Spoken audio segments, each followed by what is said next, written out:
एक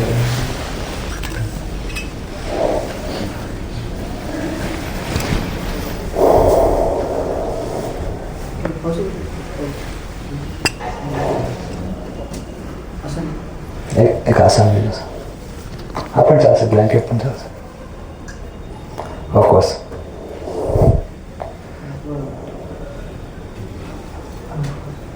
कहीं ना हो तो चांस है उसके ऊपर क्या कि वो हम रात को सोते हैं ना तो उसमें वो तमोगुण आता है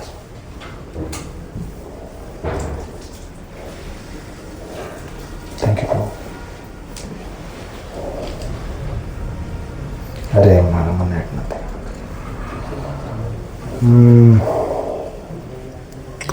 दुर्लभ मानव जन्म लभिया संसार है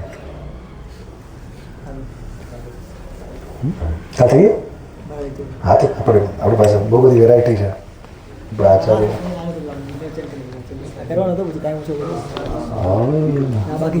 बाकी आप सबका फोन साइलेंट कर देंगे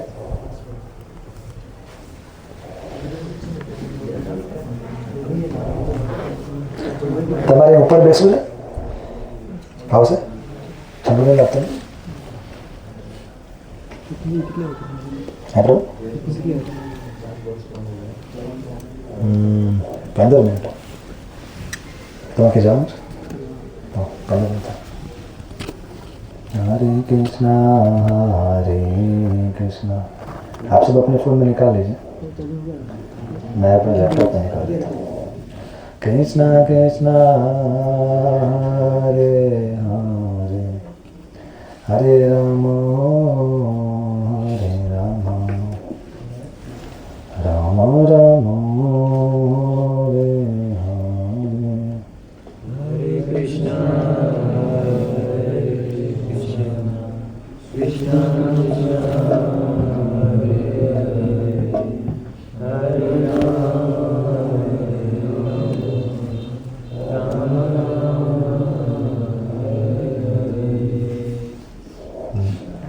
निकाल दिया वाह कैमरा साइड में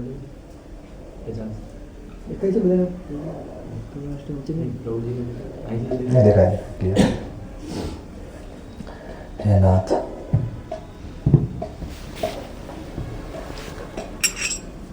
तो पहले हम गाएंगे श्रृंगार आरती फिर गुरु पूजा फिर ये भजन गाएंगे I'll try my best to wrap it up. गोविंदम साथ में आदि पुरुषम तमहं भजामि गोविंदम आदि पुरुषम तमहं भजामि गोविंदम आदि पुरुषम तमहं भजामि ेनुवानन्तं अरविन्ददारायताक्षं परमवतं समाश्रितं बुधसुन्दरान्दं कन्दर्पकोटिकमनीयविशेषशोभं गोविन्दम् आदिपुरुषं तमहं भजामि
जय प्रभुपाद जय प्रभुपाद प्रभुपाद जय प्रभुपाद जय श्रील प्रभुपाद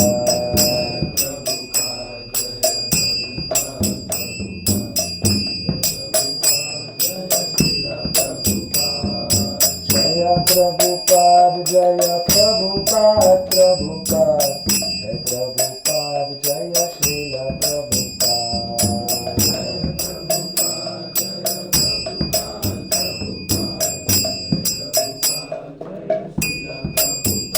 जय राधा गोविंद श्री राधे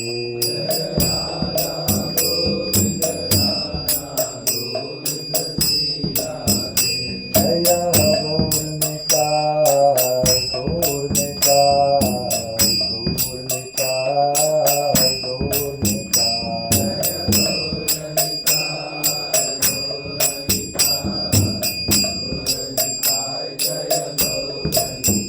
जय श्रीनाथ जी जय गोपाल जी गिरिधारी जय गोपाल जी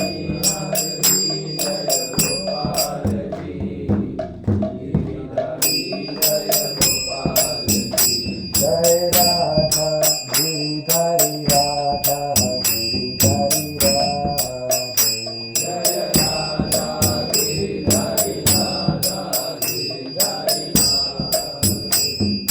गौरा हरि बोल हरि बोल हरि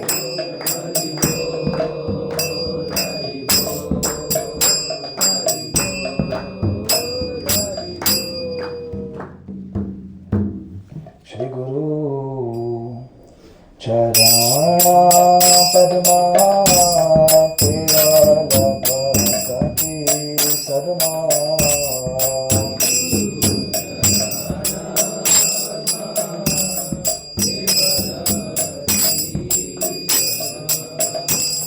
गंगामोहि सारधना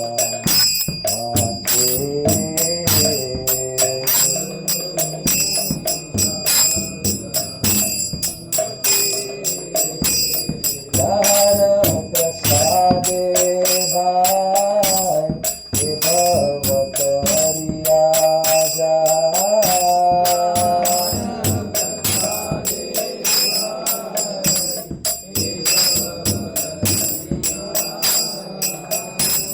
कृष्ण प्राप्ति होइया होइके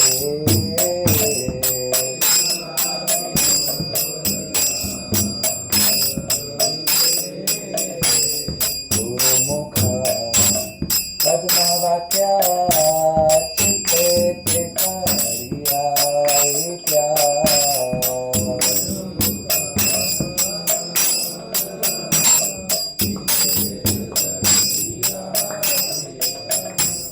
हारना तोरी हो मने आशा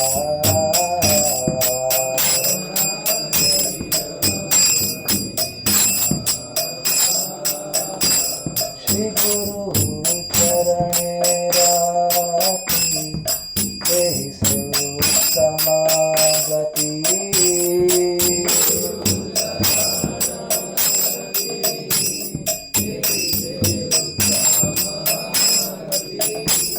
जय प्रसादे पूरे सर्व आशा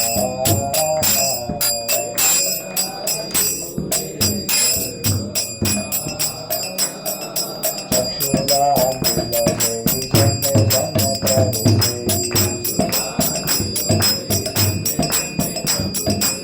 ज्ञान हृदय प्रकाशिता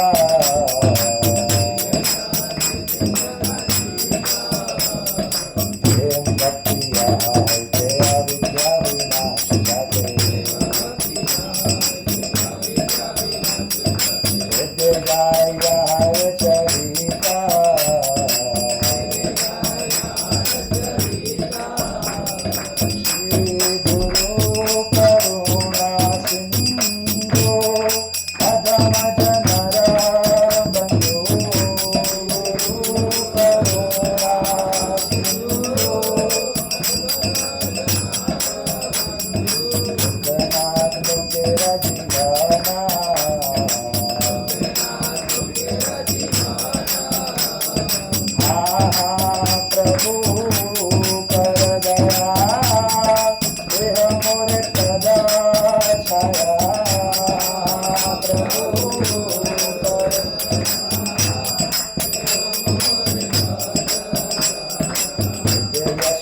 इसका आपको वो पता है, मतलब पता है? पहले हम इसका अर्थ पढ़ लेते हैं तो फिर आपको आनंद आएगा गाने में।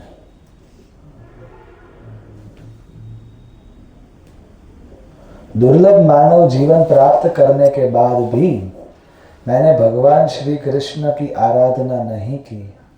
मैं इस दुखद कथा को किससे कहूँ? मैंने अपना समय सांसारिक कार्यकलापों में व्यर्थ ही गवा दिया तथा किंचित भी लाभ प्राप्त नहीं किया। वास्तव में मैं भौतिक जंजाल में अधिकाधिक फंसता चला गया। यह भौतिक जगत इंद्रजालिक है।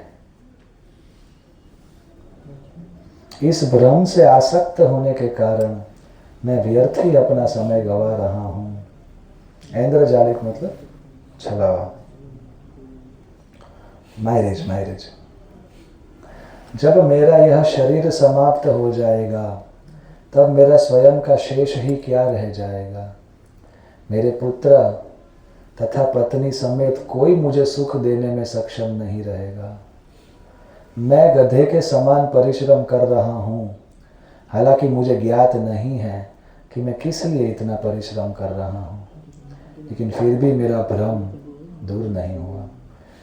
मेरे दिन व्यर्थ के कार्यकलापों में व्यतीत होते हैं तथा मेरी रात्रि निद्रा में व्यतीत होती है।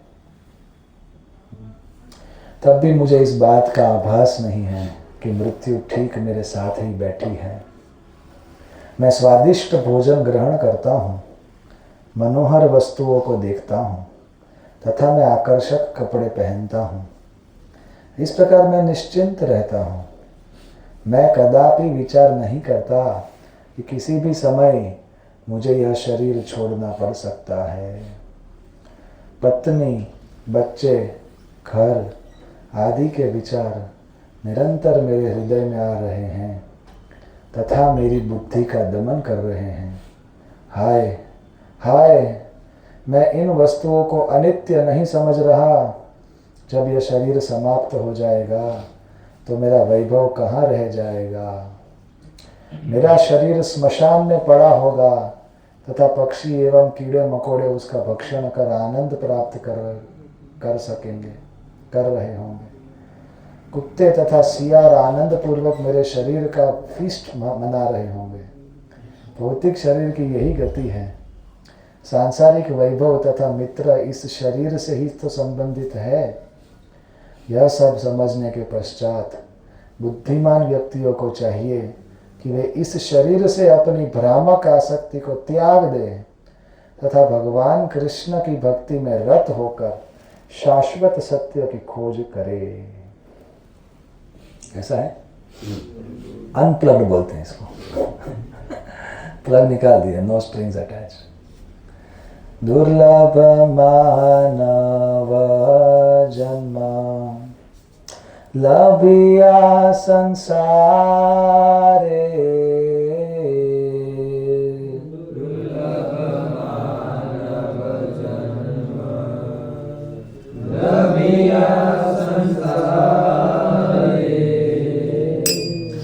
कृष्ण नाम भजनु दुखा कहिबो कहारे। कृष्ण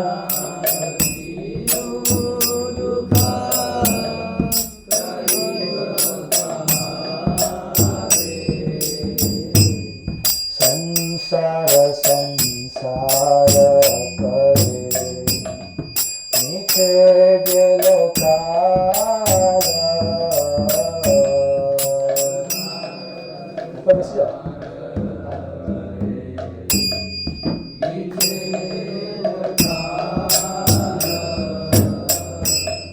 लाभ ना होइलो किछु घटिलो जंजाल।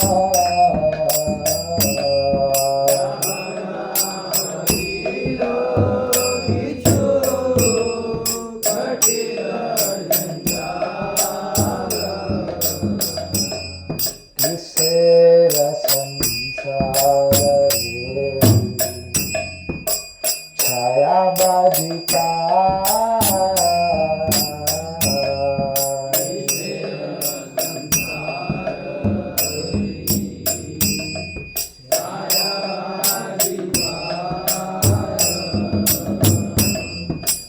हाथे ममता करी पृथा दिन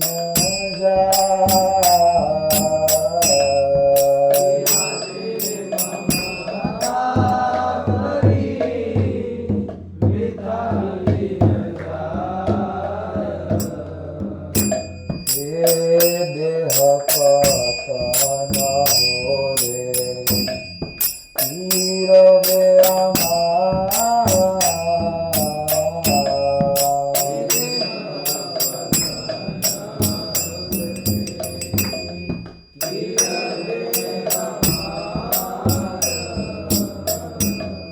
देह सुख नाही दिदे पुत्र परिवार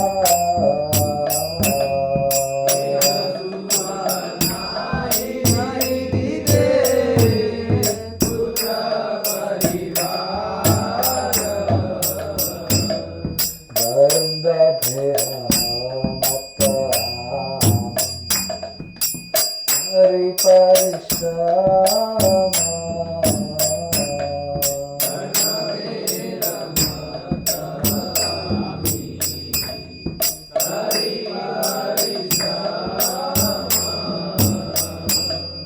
कार लागिए तो करी ना झूठी लगा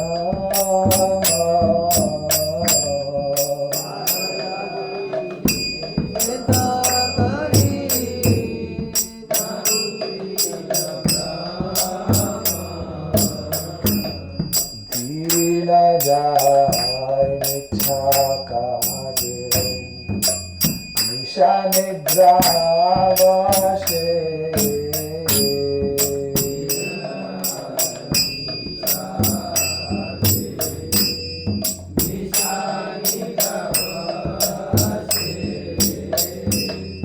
नाही भावी बारण निकटे आछे दोषे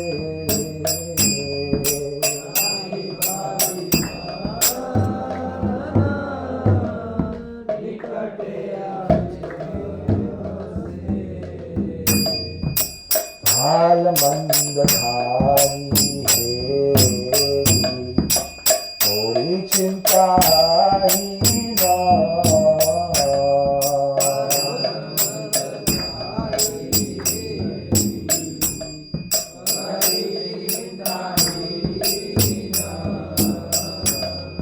नाहि भावी देहो छाड़ी बोपुना दीना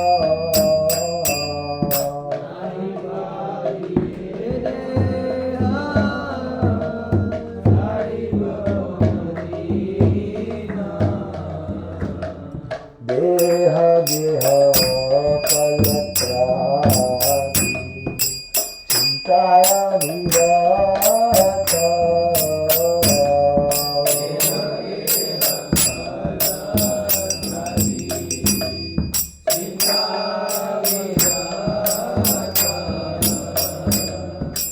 जागी छे हृदये मोरा बुद्धि करी हट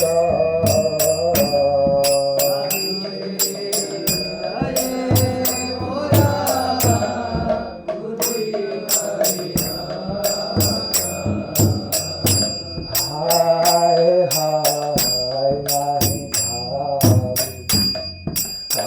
नित्य साबा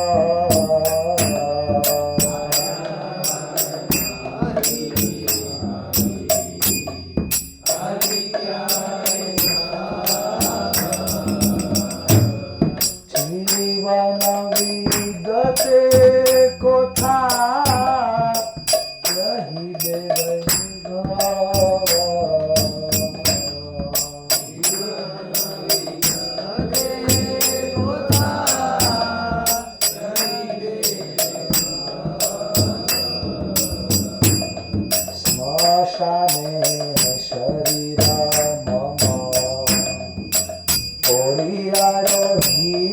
दे।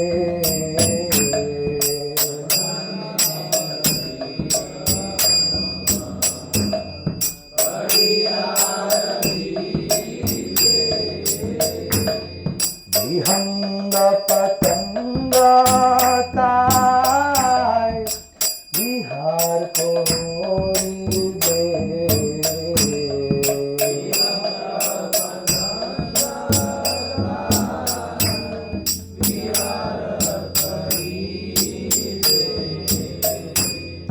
कुकुर शिगाल सर्व आनंदित हो ये।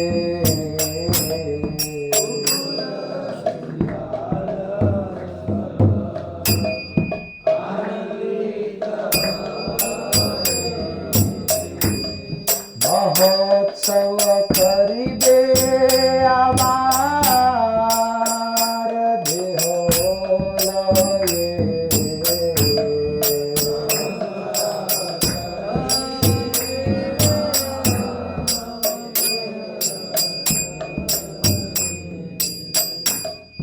महोत्सव करिबे आमार देहोलये।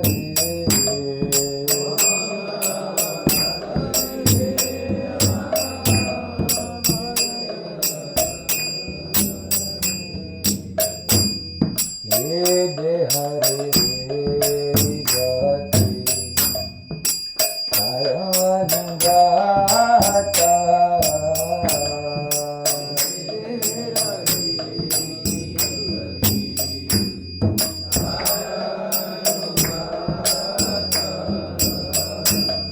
संसार वैभवारा बंधु जनयता।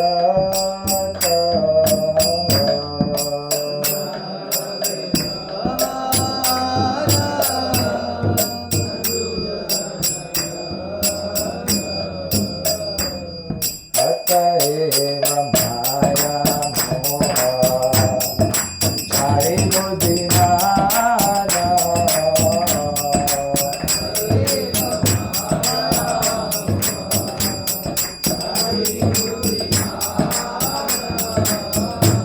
नित्य तत्व कृष्ण भक्ति करो संदान।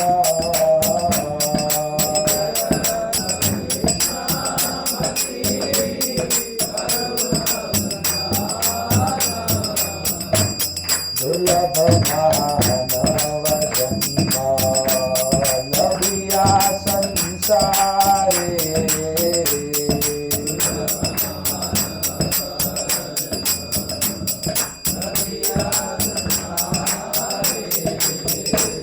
कृष्ण नाम भजनु दुखा कभी गोकारे।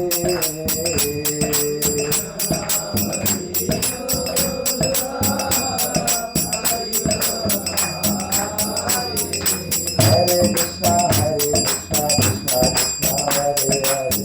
हरे Ram Ram Ram Hare Hare.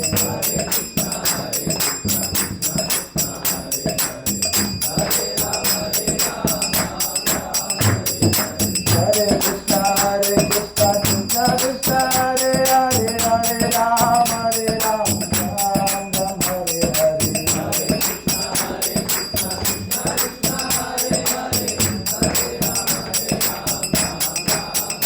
Hare Krishna, Krishna Krishna, Hare Hare, Hare Rama, Rama Rama, Hare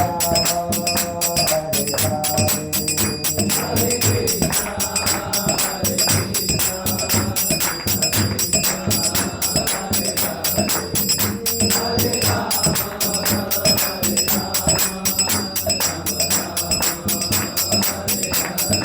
Jaya Prabhupada, Prabhupada,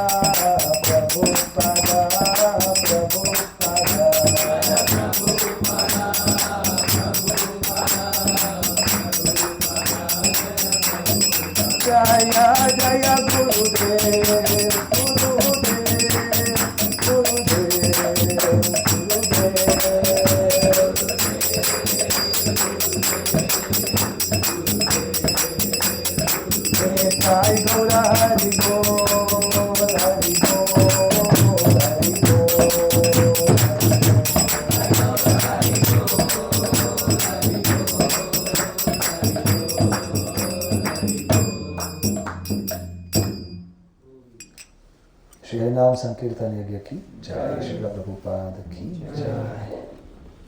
25 minute अंदर में 25।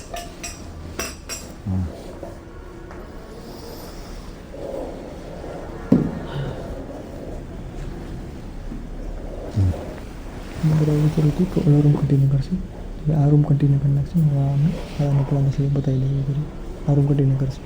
आगोमा दिएर गएको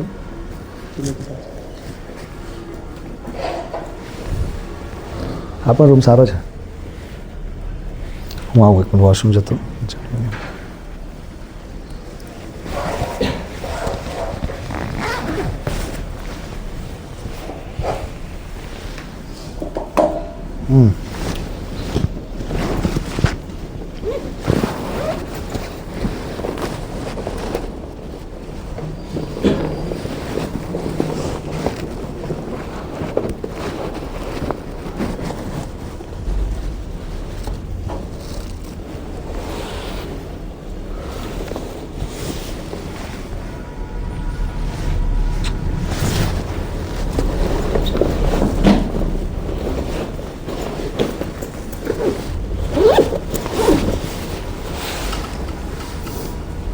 પ્રચારના અસ્ત્રો શસ્ત્રો સાથે લઈને ફરવું પડે.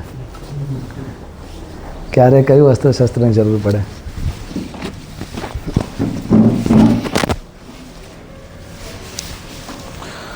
હરે કૃષ્ણ કૃષ્ણ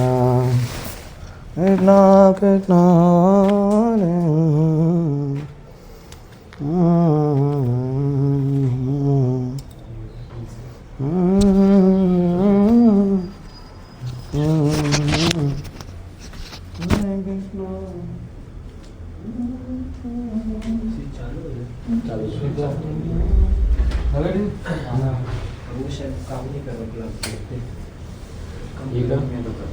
उसके बाजू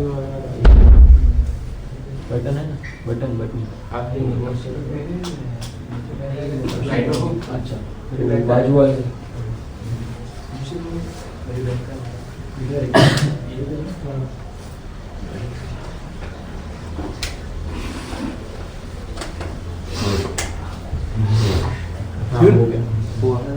हो गया ब्लॉक खराब हो सकता है। लास्ट में क्या हुआ बुक ले लेते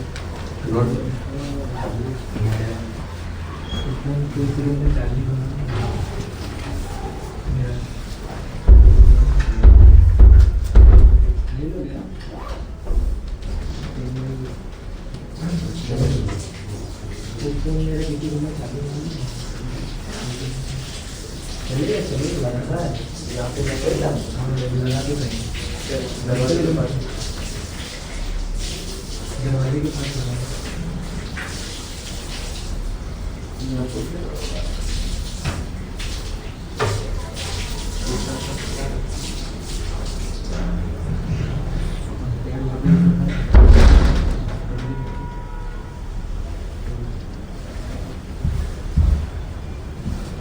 हो गया चार्जिंग.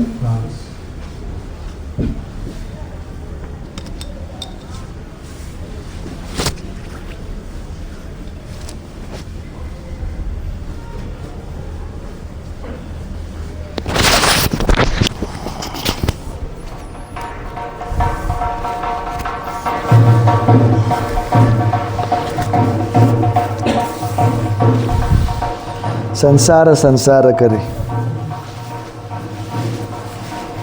ये भी ज़रूरी है, लेकिन सबके लिए ज़रूरी नहीं है.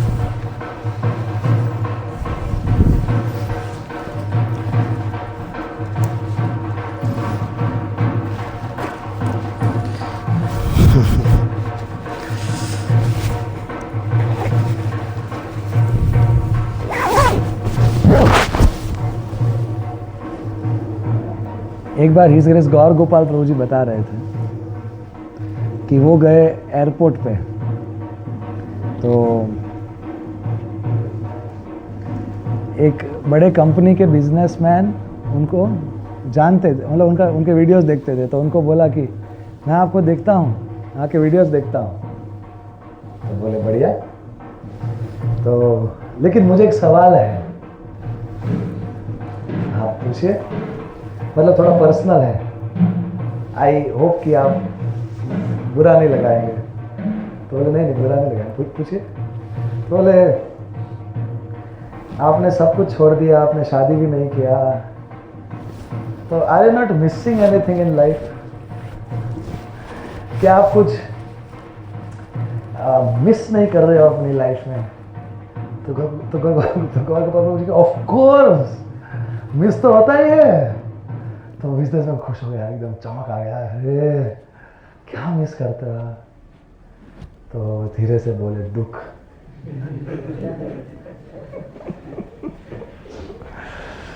दुख नहीं है बस आश्रम में, भक्त जीवन में, भक्ति में सबसे गुरु का वैष्णवों का आश्रय मिला है, भगवान की भक्ति कर रहे हैं और शादी नहीं किया तो मिसिंग दुख पहले बहुत था, लेकिन अब घर गृहस्थी नहीं है तो दुख नहीं है। कहने का अर्थ है कि दुख तो इस संसार में हर जगह, चाहे शादी करो या ना करो। शादी ना करने में हम कुछ जंजालों से बच जाते हैं। सबके जीवन में दुख रहता है, साधु के जीवन में भी रहता है दुख, लेकिन वो बहुत कम हो जाता है, 95% कम हो जाता है। और जो 5% रहता है वो फिर बहुत ज़्यादा मैनेजेबल हो जाता है, क्योंकि हम भक्ति में लगे होते हैं। एक बार परम पूज्य राधा गोविंद महाराज बता रहे थे कि जब वो छोटे थे तो उनके घर वालों ने उनके घर पे ज्योतिष को बुलाया और बोला कि इसका हाथ देखो क्या लिखा है इसमें। तो महाराज 7-8 साल के होंगे, तो हाथ देख के ज्योतिष बोले कि अरे इसके तो हाथ में स्त्री सुख लिखा ही नहीं, स्त्री सुख इसको मिलेगा ही नहीं। तो महाराज ने उस ज्योतिष को पूछा, 7-8 साल के, आपने स्त्री सुख बोला, या तो स्त्री हो सकता है या तो सुख हो सकता है, दोनों साथ में कैसे हो सकते हैं? स्मॉल बॉय, दिस इज, फिर of course he is Maharaj and sannyasi and pure devotee, this comes from past life. So Prabhupada ji बताते थे कि पुरुष बुरा नहीं है, स्त्री बुरा नहीं है, लेकिन जब दोनों मिलते हैं तो वो बुरा है, क्योंकि वो दोनों एक दूसरे को जिंदगी के लक्ष्य को भुला देते हैं। अगर दोनों एक दूसरे की मदद करें तो वो शादी धन्य है। और किसी को तो शादी करना पड़ेगा। तो किसी ने मेरे को पूछा कि भक्तों को शादी करना चाहिए कि नहीं करना चाहिए, इतना सब कुछ समझने के बाद। मैंने बोला भक्तों को ही अधिकार है शादी करने का। अब भक्त तो करेंगे तो कुत्ता बिल्ली पैदा करेंगे, वर्ण शंकर पैदा करेंगे। भक्त को ही अधिकार है कि वो शादी करे, तो शादी करने में कोई हर्ज नहीं, लेकिन जिंदगी का लक्ष्य आत्म साक्षात्कार ही रहना चाहिए शादी के बाद भी। इस संसार के इंद्रिय भोग नहीं होना चाहिए। तो फिर आपको फिर अपना काउंटर पार्ट, बेटर हाफ, पत्नी या पति भी फिर आपको ऐसे चूज करना पड़ेगा। पुरुष के लिए स्त्री जैसे माया है, वैसे ही स्त्री के लिए पुरुष भी माया है। हम शास्त्र में देखते हैं कि हर जगह पे स्त्री माया है, स्त्री माया है, ऐसा लिखा है, क्योंकि वो जब लेक्चर हुआ तब ऑडियंस में केवल पुरुष थे। इसलिए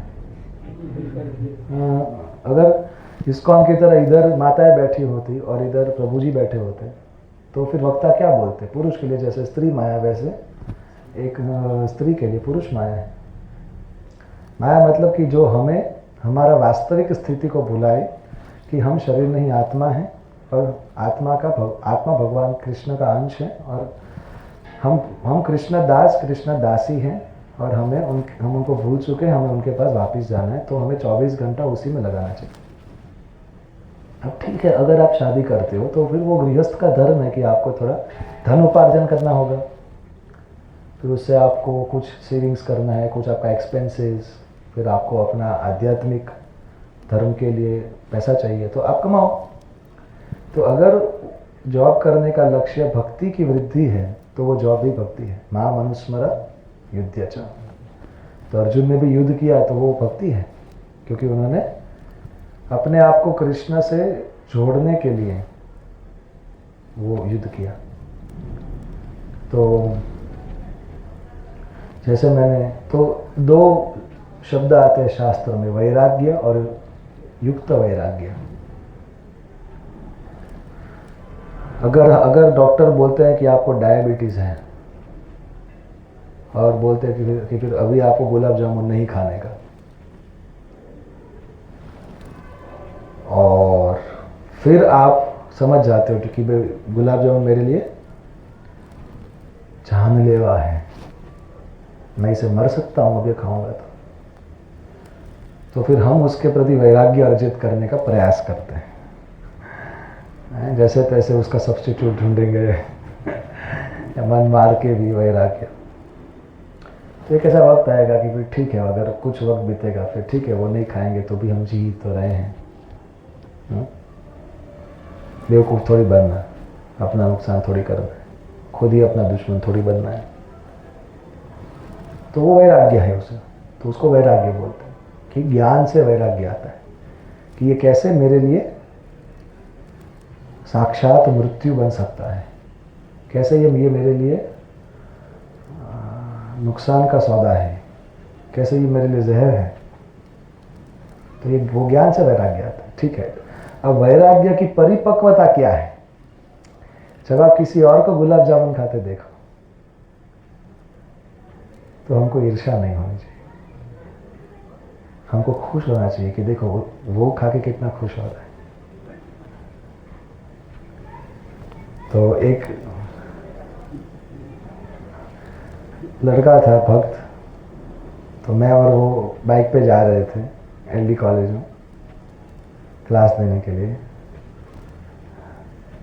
तो वो भक्त तो आज शादी कर लिए अभी।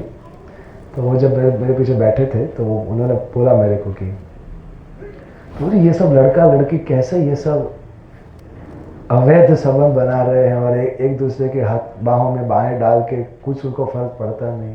ये लोग सब नरकगामी हैं, ये सब लोग पशु कुत्ते बिल्ली जैसे हैं, इनका कुछ नहीं हो सकता।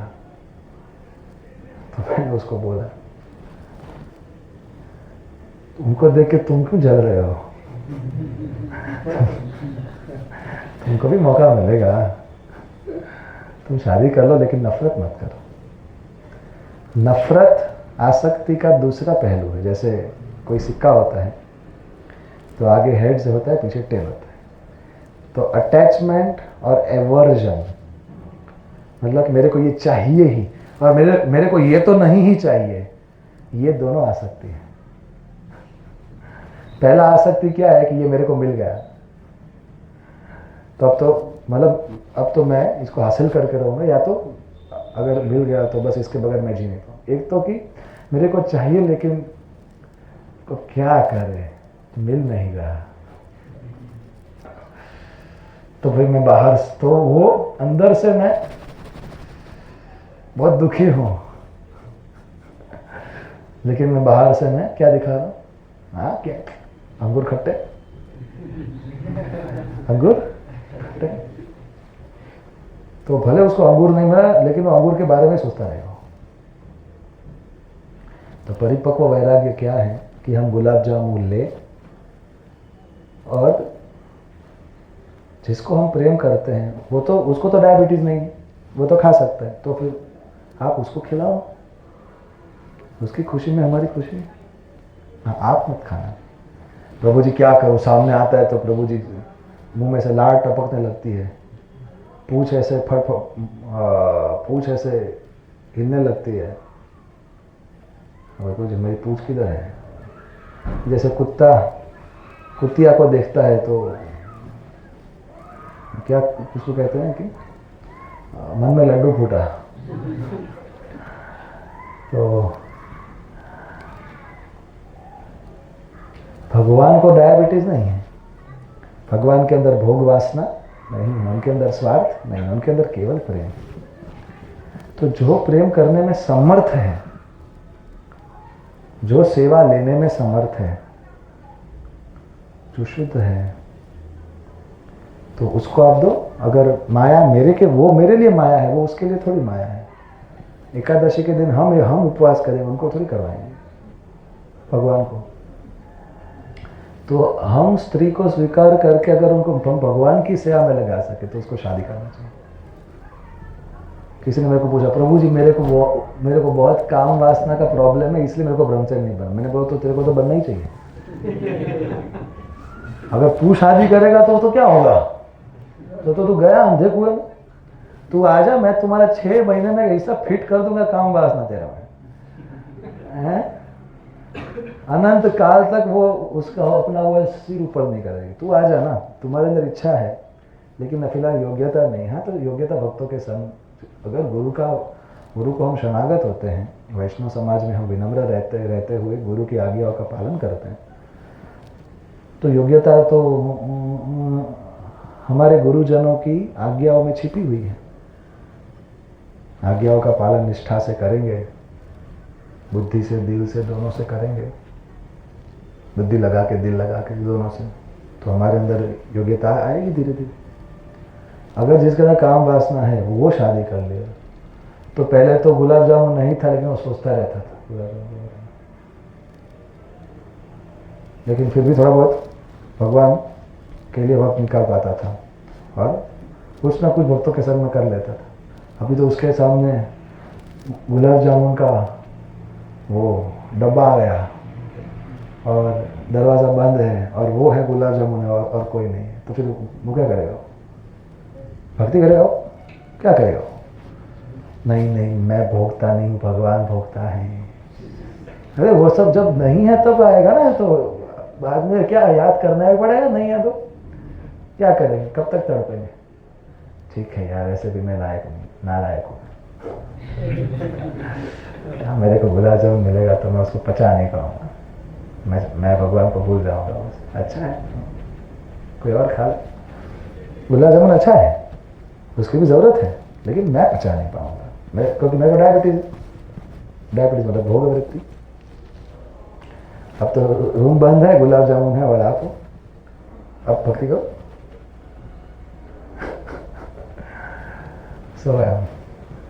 ये सिद्धांत है। अब हम कितना अप्लाई कर सकते हैं वो हमारे ऊपर है। तो इसीलिए ब्रह्मचारी ट्रेनिंग सबके लिए कंपलसरी थी हमारे वैदिक संस्कृति में। चाहे उसको शादी करना हो या ना करना हो, 5 से 25 साल सबको गुरुकुल में जाके ब्रह्मचारी का ट्रेनिंग लेना है। तो अच्छे ब्रह्मचारी को ब्रह्मचारी जीवन कंटिन्यू करना चाहिए और सबसे अच्छे ब्रह्मचारी को गृहस्थ बनना चाहिए। तो वो गृहस्थ आश्रम में भी ब्रह्मचर्य का पालन कर पाएगा और गृहस्थ आश्रम में जाके वो नीचे नहीं गिरेगा, लेकिन वो अपने पत्नी को लेके वो ऊपर उठेगा भगवान की ओर। प्रियव्रत महाराज की कथा आती है भागवत में। तो उनके गुरु थे नारद मुनि। तो अब कहना ही क्या, एक ही लेक्चर OTP से लेके डिवाइस से लेके और कॉलेज का 1st, 2nd, 3rd ईयर वैदिक लेवल 1, 2, 3, 4, 5 सिलेबस और BSS, PBT, सब एक लेक्चर में नारद मुनि देते हैं। Powerful lecture. एक लेक्चर के बाद पूछते हैं क्या संकल्प लिया, શું है तब के बाकी राय खुद नहीं। बोले कि ठीक है, अब संन्यास लेंगे, पूरा जिंदगी आपके चरणों में, आपके मार्गदर्शन में अपना जीवन सफल बनाएंगे, ये क्यों जंजाल में पड़ना। तो उधर स्वयंभू मनु आते हैं। अब भागवत में ये बहुत अद्भुत लीला है। भागवत में 12 महाजन बताए हैं। स्वयंभू मतलब ब्रह्मा, नारद, शंभु शिवजी, कुमार कपिल, मनु, प्रहलाद जनक सीता माता के पिता, भीष्म, बलि महाराज, वैयासकी सुखदेव गोस्वामी और वयम मतलब मैं, मतलब कि यमराज। ये 12 महाजन है। अगर धर्म के बारे में पता ना चले अब इस वक्त क्या करूँ या क्या ना करूँ, तो इन 12 में से किसी को भी पूछ लो तो सेम आंसर मिलेगा। क्योंकि ये 12 धर्म को जानने वाले। धर्मस्य तत्वम निहितम गुहाय महाजन ये न गता सबंधा। धर्म गुड है ना, किसी को बोलना पड़ेगा कि तुम शादी करो तो तुम भगवान के नजदीक जाओगे, और किसी को बोलना पड़ेगा तुम शादी मत करो तो तुम भगवान के नजदीक जाओगे, और वो दोनों सही हो सकता है। अब इस सीन में क्या है, नारद जी प्रियव्रत महाराज को बोल रहे हैं ब्रह्मचारी बनो, और स्वयंभू मनु उस मनु में कौन से मनु, तो स्वयंभू मनु वो आके बोल रहे नहीं आप शादी करो। दो महाजन बोल रहे हैं और दो अलग अलग इंस्ट्रक्शन आ रहे हैं। तो प्रियव्रत जी नारद जी को बोले, नारद जी के विचार मत नहीं आवड़े। अगर एक्सप्रेस पे मिल रहा है तो, अगर बाईपास मिल रहा है तो फिर सिटी के बीच में से क्यों जाने का। अगर आपको कुछ खरीदना है, अगर आप उसके ऊपर निर्भर हो, तो फिर उधर जाके ट्रैफिक में घुसो और वक्त लगेगा, और उसमें कहीं पे अगर ठोक दिया तो और वक्त लगेगा। तो बाईपास है यार, अगर आप उसके पर, अगर आपको कुछ उधर लेना नहीं है शहर में संसार, तो निकलो बाहर यार, सीधे हाईवे टू हाईवे भगवत धाम पहुंचो। तो स्वयं मनु बोले अरे लेकिन किसी को तो लेना पड़ेगा ना सिटी का रास्ता। तो नारद जी बोले हाँ लेकिन ये क्यों लेगा। तो स्वयं मनु बोले क्योंकि मेरे बाद कोई वंशज नहीं है, तो पूरे पृथ्वी को फिर भक्ति कौन करवाएगा। तो भगवान की, तो अगर शादी करने से अगर भगवान की सेवा अच्छे से हो रही है तो फिर हमको तो भगवान का सेवा करना है। शादी करना या ना करना लक्ष्य नहीं है, भगवान का सेवा करना लक्ष्य, गुरु का सेवा करना लक्ष्य, अपने आप को शुद्ध करना लक्ष्य है। लेकिन अब गुलाब जामुन रख के उससे हम प्रभावित ना हो। अब प्रियव्रत नाथ बोले के हिचके गुलाब जामुन बार અને બાયણું બંધ કરીને હું જ મારી માળા કરી હરે કૃષ્ણ કૃષ્ણ કૃષ્ણ હરે હરે હરે રામ રામ રામ હરે। स्वयं मन बोले हाँ लेकिन मैं आपको नहीं बोलता, लेकिन कोई है नहीं ना पीछे। तो फिर आते ब्रह्मा जी, हायर महाजन। तो वो प्रियव्रत महाराज को बताते हैं कि देखिए आप नीचे बैठे हैं, कुछ ले लीजिए। देखिए कि जिंदगी का लक्ष्य तपस्या नहीं है, ब्रह्मचर्य नहीं है, भगवान की प्राप्ति है। और भगवान की प्राप्ति भगवान की प्रसन्नता से होगी। अब भगवान अब कैसे प्रसन्न होंगे ये आपको अपने गुरु से पूछना पड़ेगा, क्योंकि वो भगवान को हमसे ज्यादा जानते हैं। इसलिए तो भगवान चाहते हैं कि केवल आप अकेले भगवान के पास न थोड़ी जाने का, भगवान से मतलब भगवान कैसे ज्यादा प्रसन्न होंगे। एक तो आप अकेले भक्ति करके निकल लो, दूसरा है कि आप पूरे पृथ्वी के लोगों को भक्ति दो और उनको आगे बढ़ाते बढ़ाते आप जाओ भगवान धाम। तो इसमें भगवान कैसे ज्यादा खुश हो दूसरे में। और आपको हम नहीं बोलते, हमको भी अच्छा नहीं लगता कि हम जो शादी नहीं करना चाहता उसको हम बोले कि आप शादी करो, क्योंकि हम तो सब ज्ञान में स्थित है और हम सब भी जा ही रहे हैं भगवत धाम। तो हम भी आपको साथ में लेके जाएंगे, आप शादी करो, आपको भगवत धाम जाने का आपको भगवत धाम लेके जाने का जिम्मेदारी हमारा। तब प्रियव्रत महाराज बोले ओके ओके। फिर वो नारद मुनि की होता है, नारद मुनि के पप्पा से मारा अभी भी मेरा तो मत ही, क्या करे आप, तो बोल नहीं सकते आप। तो लेकिन प्रियव्रत महाराज ने ब्रह्मा जी को बोला लेकिन आप मेरे को वचन दो, अगर मैं भटकूं तो आप मुझे बचाने होंगे। आपके कहने से जा रहा हूं, तो एंट्री से पहले एग्जिट का प्लानिंग करके जो करता है वो गृहस्थ आश्रम में, जिसके लिए गृहस्थी तपस्या है, खुशी से नहीं जा रहा वो गृहस्थ जीवन का समझ। तपस्या के भाव से अगर हम करेंगे तो फिर हम उसमें बंधेंगे नहीं, मतलब कि तो वो हम सेवा के भाव से कर रहे, भोग के भाव से नहीं कर रहे। तो प्रियव्रत महाराज ने शादी किया, पृथ्वी के राजा बने। और अब ये माया बहुत प्रबल है, तो हम सबको सिखाने के लिए प्रियव्रत महाराज ये मैनेजरियल सर्विसेज में घुस गए कि ये चलाना है, ये डिपार्टमेंट चलाना है, वो डिपार्टमेंट चलाना है, और आधा दिन तो उसमें जाता था। और फिर अब शादी किया तो इसकी शादी में जाओ, उसके मरण में जाओ, और इतना सारा सोशल ऑब्लिगेशन। अब तो सब करना पड़ेगा क्योंकि वो गृहस्थ धर्म है, तो घुसना ही पड़ेगा फिर आपको। तो वो घुसते चले गए, अपना साधना करते रहे, लेकिन क्योंकि गुरु की परमिशन से गृहस्थ जीवन में एंटर किया था, और एग्जिट प्लान के साथ, एग्जिट के भाव के साथ ही उन्होंने एंटर किया था। तो कुछ सालों के बाद अचानक से ब्रह्मा जी का आशीर्वाद से, नारद जी, स्वयंभू मनु, तीनों के आशीर्वाद से उनको हृदय में ये बात प्रकट हुई। क्या? अरे मैं तो माया में फंसता जा रहा हूँ, मैं तो भगवान से दूर होता जा रहा हूँ, भगवान की सेवा के नाम पे मैं केवल स्वधर्म कर रहा हूँ, लेकिन इससे मेरे को भगवान नहीं याद आ रहे, और इससे मेरे को भक्ति में कुछ फायदा नहीं हो रहा। अरे मैं किधर फंस गया। शुरुआत तो ठीक था, लेकिन अब मैं घुस गया हूँ, क्या करूँ? फिर ब्रह्मा जी बोले अब छोड़ो, अब तुम्हारा बेटा है, युवराज है, और उसका थोड़ा बहुत ट्रेनिंग हो चुका है, बाकी सब मंत्री लोग बाकी सब करवा देंगे, उसको देख निकलो, तुम्हारा सेवा हो गया। तो तुरंत संन्यास लेके फिर नारद जी बोले आइयो, चलो हरी बात।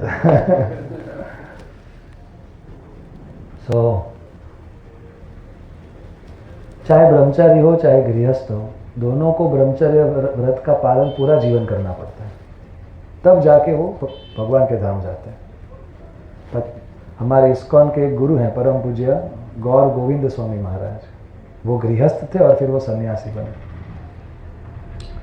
और उन्होंने वो लेक्चर दे रहे थे, तो वो लेक्चर देते देते ही वो रोने लगे कि मेरे को राधा और कृष्ण का बहुत याद आ रहा है। और लेक्चर देते देते रोते रोते ही उन्होंने सबके सामने क्लास देते देते उन्होंने प्राण छोड़ दिया। इससे साधु है हमारे इस्कॉन। तो वो पहले शादीशुदा थे और फिर वो सन्यासी बने। तो बोले प्रभु जी आ एग्जाम्पल करेंगे आप, हम भी रोएंगे प्रभु जी, और रोते रोते प्राण छोड़ देंगे प्रभु जी। तो एक बार परम पूज्य गौर गोविंद महाराज जी को पूछा गया कैसे मैनेज किया आपने इतना हाई लेवल गृहस्थ आश्रम में? तो बोले क्योंकि मैं गृहस्थ ब्रह्मचारी था। दो प्रकार के ब्रह्मचारी होते हैं, एक होता है नैष्ठिक ब्रह्मचारी और एक होता है उपकुर्वन या तो गृहस्थ ब्रह्मचारी, कि जो गृहस्थ आश्रम में भी ब्रह्मचर्य व्रत का पालन करता है। तो बोले तो संतान कैसे उत्पत्ति? केवल संतान उत्पत्ति के लिए बिना किसी भोग वासना के, जैसे प्रियव्रत महाराज ने किस दूसरी आत्माओं को भगवान की भक्ति देने के लिए गृहस्थ आश्रम में गए, वैसे ही मैं तो भगवत धाम जा सकता हूँ अकेला, लेकिन कोई तो आत्मा होगी कि जिसने पिछले जन्म में बहुत भक्ति किया, अब थोड़ा बचा है, तो उसका जन्म भक्त के खानदान में होगा, तो किसी भक्त को शादी करना पड़े, तो उस आत्मा की सेवा के लिए कि उसको भक्ति का माहौल मिले और वो भक्ति में इस जन्म में अपना बाकी का कोटा पूरा करके हम सब साथ में भगवत धाम जाएंगे, तो वो उससे मैं भगवान की सेवा करूँगा। तो भगवान की सेवा के उद्देश्य से जब हम केवल संतान प्राप्ति के लिए बिना अपनी इंद्रियों को उत्तेजित किए हुए जब हम वीर्य का स्थलन करते हैं, इजैक्यूलेशन, तो परम पूज्य गौर गोविंद महाराज ने उत्तर दिया कि मेरे 7 संतान हैं, तो मैंने 7 ही बार मैंने सेक्स किया अपने पूरे गृहस्थ जीवन, और मैं और मेरी पत्नी हम दोनों भक्त थे, और हम दोनों का एक ही लक्ष्य था कि इस जीवन में बस अब finish the business in this life. तो अगर कोई ऐसा गृहस्थ बनेगा तो वो दूसरे गृहस्थों को लेके जाएगा, अपने परिवार को लेके जाएगा भगवत। और ब्रह्मचारी के साथ जो परिवार जुड़ेंगे सन्यासी के साथ, तो वो उनको भगवत धाम लेके जाएगा। हमारा एक ही प्रोजेक्ट है लाइफ का, भारत भूमि ते हैला मनुष्य जन्म जार, जन्म सार्थक कोरी कर परोपकार। अब जन्म सार्थक करो, और दूसरों को सिखाओ कैसे जन्म सार्थक करना है, उसको परोपकार बोलते हैं।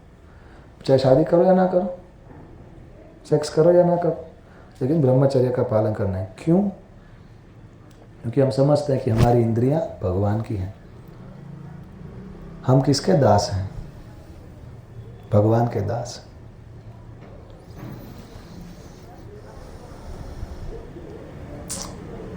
एक आपको बात पूछता हूँ, इस एग्जाम्पल से आप सब समझ जाएंगे। क्लियर? आज का टॉपिक ही क्लियर हो जाएगा, पूरे सनातन काल के लिए क्लियर हो जाएगा आप कि कैसे जिंदगी जीना है, कैसे भक्ति करनी चाहिए। एक एग्जाम्पल से बता दूँ। हाँ, जैसे कोई फौजी होता है, एयरफोर्स में जो फाइटर जेट चलाता है, तो उसके अंदर क्या चलता है कि मैं देशभक्त हूँ, ये चलता है, मैं देश का सेवक हूँ, ये उसके अंदर भाव ज़्यादा रहता है, या मैं प्लेन का पायलट हूँ, ये उसके अंदर भाव ज़्यादा रहता है? अरे ले, क्यों ऐसा? अगर उसके अंदर पायलट का भाव नहीं होगा तो वो सीखेगा ही नहीं, और फिर वो अच्छे से प्लेन चला ही नहीं पाएगा। तो वो उसके अंदर पायलट का भाव ज्यादा होना चाहिए या फिर देशभक्त का भाव ज्यादा होना चाहिए? हाँ, समझना है? अरे पायलट क्यों बने? देश की सेवा के लिए, फोटो खिंचवाने के लिए थोड़ी बने, खुद फेमस होने थोड़ी बने। तो पहला आइडेंटिटी क्या है? देश का भक्त, देश का सेवक। अब वो अच्छे से हो, इसलिए मैं प्लेन भी अच्छे से चलाना सीखूंगा, एक्सपर्ट बनूंगा, और मैं प्लेन का भी ध्यान रखूंगा। लेकिन क्यों? देश की सेवा। उसी तरीके से हमारा पहला आइडेंटिटी क्या है? जीवेर स्वरूप होय नित्य कृष्ण दास। हम नित्य कृष्ण दास है, हम हमेशा के लिए कृष्ण के दास हैं। वो आइडेंटिटी चेंज ही नहीं हो सकता। हाँ, लेकिन अब हम इस संसार में आ गए, तो अब उस आइडेंटिटी के लिए जीने के लिए, चाहे आप अच्छे इंजीनियर बन जाओ, अच्छे पति बन जाओ, अच्छे पुत्र बनो, जो भी बनना है, और वो भी अच्छे से बनो, और अपने शरीर का, अपने परिवार का ध्यान अच्छे से रखो। लेकिन किसके लिए? किसकी सेवा के लिए? हाँ, क्योंकि हम कृष्ण के भक्त हैं नित्य। क्लियर हो गया? लेकिन अगर फिर माता पिता बोलेंगे, अरे माता पिता ही भगवान होता है, हमने कहाँ मना किया, लेकिन उस भगवान के ऊपर तो नहीं होता ना। अरे वो तो कोई भी माता पिता समझेगा। अभी एक केस आया था 3 दिन पहले कि 5 साल का लड़का 22वें माले से बालकनी से फिसल के नीचे गिर के मर गया। पढ़ा था आपने? अच्छा हुआ नहीं पढ़ा, बहुत न्यूज़ नहीं देखना चाहिए। मैं बीच बीच में ऐसे इंपॉर्टेंट न्यूज़ देखता रहता हूँ, क्योंकि मैं लीड प्रीचर हूँ, इसलिए तो मेरे को लोग आके ये सब पूछते हैं, भगवान है तो ऐसा क्यों? अरे पान यार। सो करंट अफेयर्स में कैसे भगवत गीता की आंखों से उसको देखना चाहिए, दिल्ली का ब्लास्ट को कैसे देखना चाहिए गीता की आंखों से, तो उसके बारे में थोड़ा पता तो होना चाहिए, तो थोड़ा बहुत। इसलिए ये सब जहर है, अगर गले में रख सकते तो फिर नीलकंठ बनने जाने का, अगर नीचे उतर गया तो लोचो, संसार करे। तो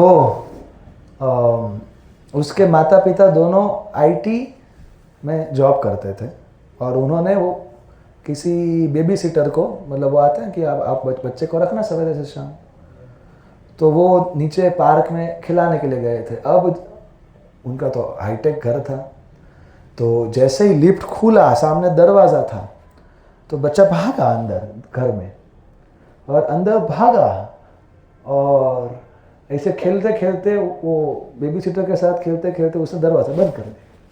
अब वो दरवाज़ा ही ऐसा था कि वो अंदर से खुल सकता है, या तो फिर उसके लिए चाबी चाहिए, और उस दिन इनके पास चाबी नहीं था। चाबी माता पिता के पास होगा, अब उतना डिटेल तो नहीं मैं घुसा बंद। अब वो छोटा बच्चा अंदर रो रहा है और ये लोग बाहर है, तो पता नहीं इस बच्चे को क्या हुआ दिमाग, वो उधर मतलब अब उसको इतना तो पता चला 5 साल के बच्चे को कि अब यहाँ से अगर नहीं आ सकते तो कहाँ से आ सकते, तो जिधर वो दिख रहा है उधर, तो वो बालकनी में गया और बालकनी में ऊपर चढ़ा हो, वो पहाड़ी होता है उधर, और किसी को इशारा करने का ना वो गिरा। अब सोचो वो बाहर वो बेबी सीटर खटखटा रहा है और धम आवाज आया। किसी ने कल्पना किया होगा ऐसा ट्रेजेडी, और किसी ने बोला कि अरे वो तो बेटा बालकनी से गिर गया। ओ भाई, अब इसमें आप कोर्ट इसमें किसको सजा देगा बोलो? कोर्ट अब इसमें किसकी गलती? माता पिता भी क्या बोलेंगे? सीसीटीवी में आया कि बच्चा खुद जाके वो दरवाजा बंद कर ले, ये क्या करेगा बेबी सिटर? तो प्रहलाद महाराज बताते हैं 7-9-19, प्रहलाद महाराज बताते हैं कि एक डॉक्टर भी अपने मरीज का देखभाल नहीं कर सकता और एक माता पिता भी अपने संतान की देखभाल नहीं कर सकते जब तक भगवान की इच्छा ना हो। बहुत पैसा है आपके पास, आपने सब कुछ किया, भगवान का थोड़ी जगह आप ले सकते हो, तो वो माता पिता को समझना चाहिए ना। लेकिन माता पिता हमको क्या बोलते हैं, हम ही भगवान। हाँ, तो आप भगवान हो तो आप थोड़ा हमारा जन्म मृत्यु बंद कर दो, आप मेरा सब दुख ले लो, तो फिर हम आपको भगवान मानेंगे। अरे अगर आप सचमुच मेरे माता पिता हो, अगर आप सचमुच मेरे प्रेमी हो, तो क्या आप ये नहीं सोचोगे कि मेरा सभी दुख कैसे दूर होगा? क्या केवल पैसों से हो जाएगा? क्या केवल गाड़ी बंगला शादी से हो जाएगा? नहीं होने वाला। तो कभी ढूंढने का प्रयास किया कि कैसे होगा? कि आमी कहने आमाय जा रे तापत्राय, यहाँ नहीं जाने के मन हिता है। अरे मेरे बच्चे का दुख कैसे दूर होगा? हमेशा मैं उसको हमेशा खुश देखना चाहता हूँ, तो कैसे होगा? अगर जानने का प्रयास करोगे तो पता चलेगा कि एक ही व्यक्ति में वो क्षमता है कि जो सब दुख को हर सकता है, वो है हरि।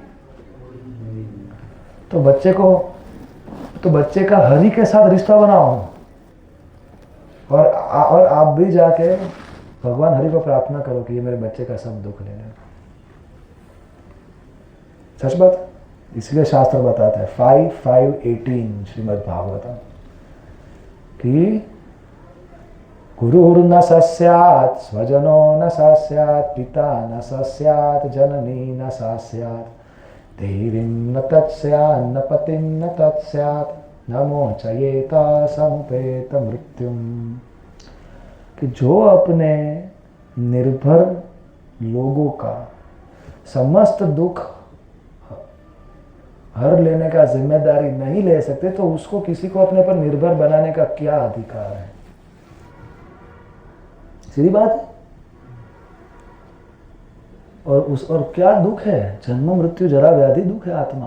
पहले उसको पहचानो तो सही आपके संतान को, कि वो पहले भगवान की संतान है, फिर वो आपकी संतान है, वो आत्मा है, वो इस जन्म के लिए आपका पुत्र या पुत्री है। तो वो भी माया में, हमको भी डालेंगे माया में। हम भी मरो, तुम भी मरो, हम भी भ्रम में रहे, तुम भी भ्रम में रहो। इसीलिए शास्त्र बताता है, शास्त्र दोनों साइड से बताता है कि माता पिता बनने से पहले आप भक्त मतलब आप इस ज्ञान को ले लो कि कैसे अपने संतान को आप बड़ा करोगे, वो तो सीख लो। भ्रम में थोड़ी डालने का उसको। परफेक्ट लव किसे कहते हैं? उसका शरीर, उसका मन, उसका बुद्धि, उसकी आत्मा, चारों का देखभाल करो। शरीर मन बुद्धि को करोगे और आत्मा को मरने दोगे, तो ये कहाँ का प्रेम है? ये 30-40 साल 50-60 साल तुम मेरी सेवा करो, बाकी मरो, और मरने के बाद कुत्ता बनो, बिल्ली बनो, किसी और के बाप बनो, किसी के बेटे बनो, तेरा जो होना है वो, जब तक मेरे साथ जुड़े हो तब तक मेरा स्वार्थ पूरा करते रहो। ये कहाँ का प्रेम है? ये जो मैं बोल रहा हूँ ये मैं टीवी के ऊपर भी बोल सकता हूँ, क्योंकि ये शास्त्र बताता है। और अगर हम शास्त्र को फॉलो नहीं करेंगे, अरे तो माता पिता ऊपर से नीचे गिर जाए, उसका बेटा ही उसका सुनेगा नहीं, पति पत्नी की बनेगी नहीं। इवन अच्छे से जिंदगी जीने के लिए आपको भगवान को अपनी जिंदगी में लाना पड़ेगा। भगवत धाम जाने का छोड़ो, इवन इस जीवन में सुख से रहना है तो बाप को कौन सिखाएगा कि बाप कैसे बना जाता है? जिसने सब बनाया, जिसने बाप बनाया, जिसने ये दुनिया बनाई, उससे सीखो। अब पत्नी पिक्चर से सीख के आई है और पति का अपना ख्याली पुलाव है। पति मतलब कि जो पत्नी को मारे, और पत्नी बोले कि जो पति को अपने माता पिता से दूर करे, वो पत्नी।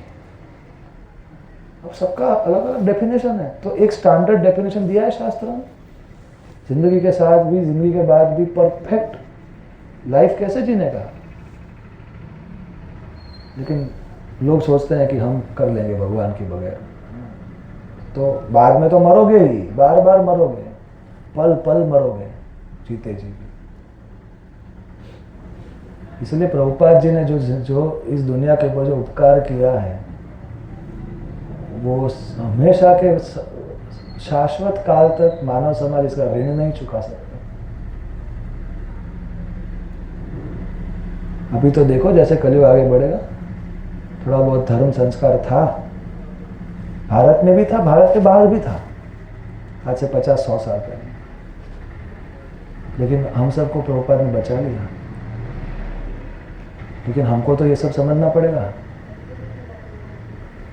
और हमें अपने परिवार वालों को भी समझाना पड़ेगा कि देखो यही वास्तव वस्तु है। आप भी मुंह में मत पड़ो, मेरे को भी आप मुंह में। हम पहले कृष्ण भक्त, फिर बाद में माता पिता के भक्त बन, क्या दिक्कत है? अभी मेरे माता पिता का मैं सेवा करता हूँ, अभी वापिस जाके कल मुझे जाना है पिताजी से मिलने, घर में कुछ कलर काम चल रहा है, तो नाथद्वारा के लिए कैंप था, तो उसके जस्ट अगले दिन मैं घर में गया, अहमदाबाद में नया घर लिया। मैं पिताजी को खाना देने गया, उनको खाना खिलाया, और उनको मैं कलर की दुकान पे लेके गया।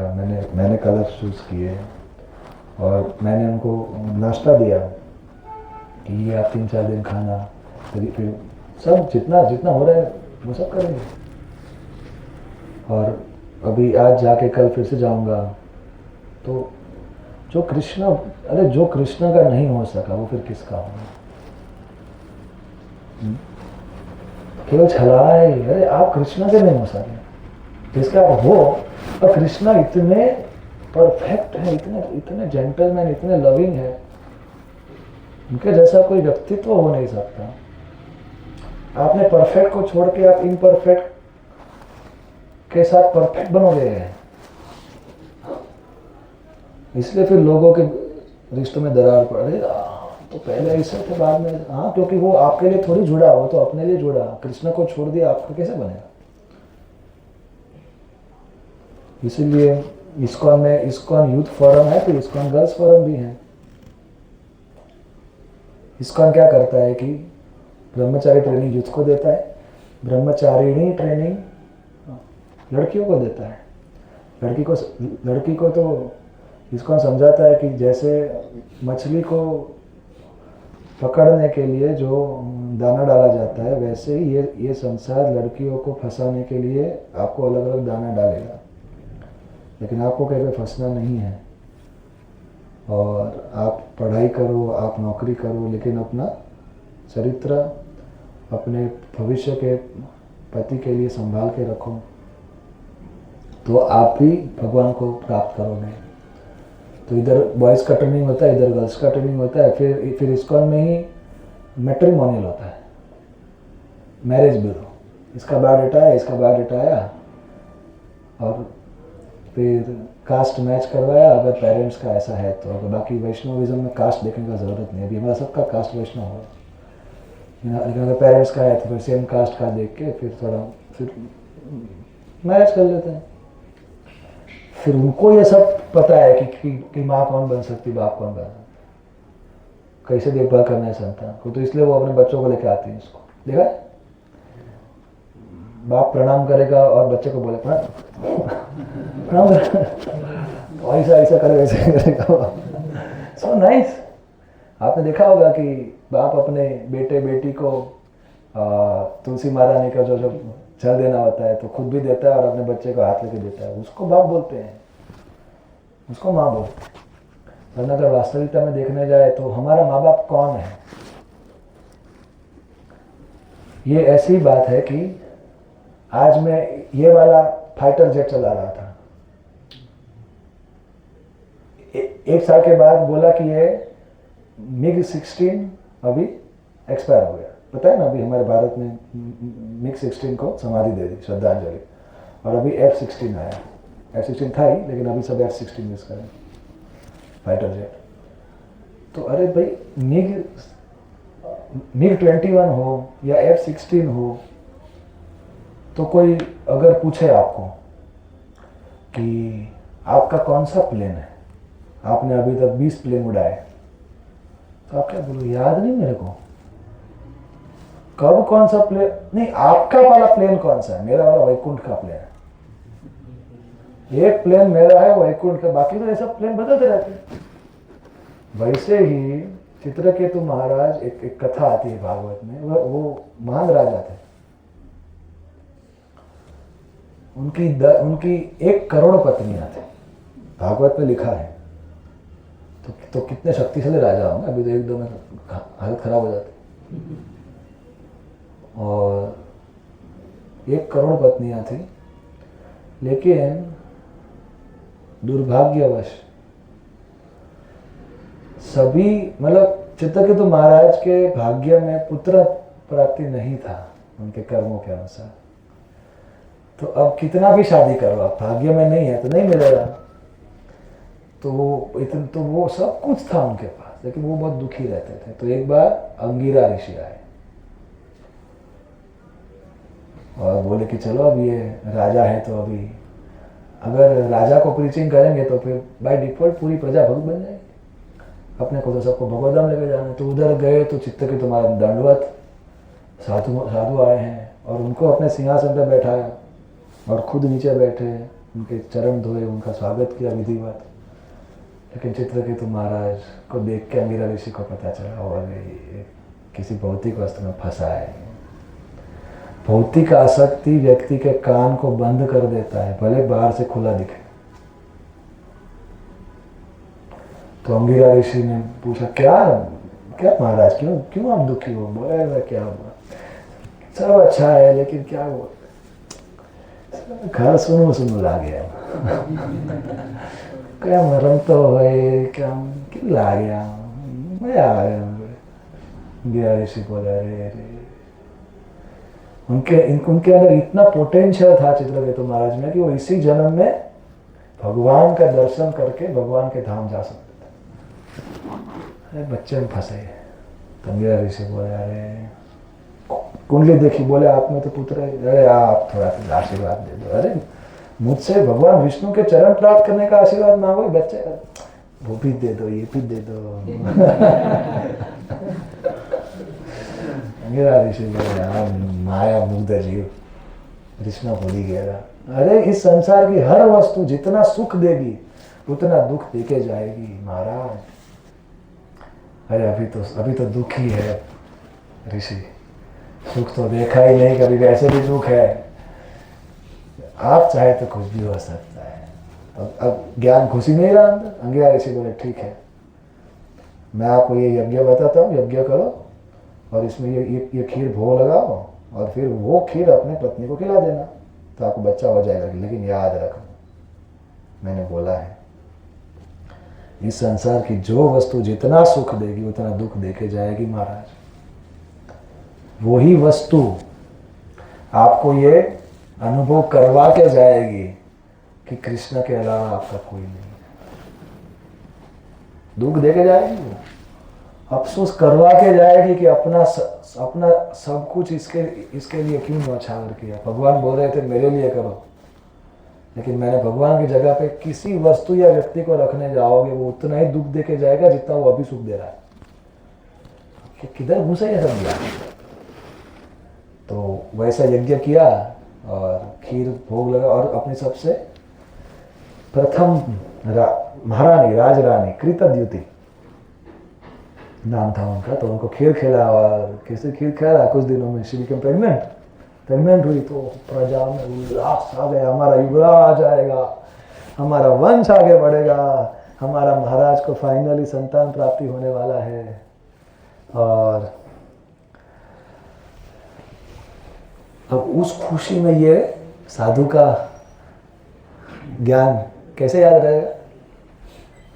अरे मिठो मोटो करो, हाँ मिठो मोटो, लेकिन ज्ञान में रह के करो। अरे क्या अभी तो याद, अभी ये सब भगवान की बातें मत करो, वैराग्य की बातें मत करो, शास्त्र की बातें मत करो। अभी मजा लेना, क्या हमेशा एक ही बात।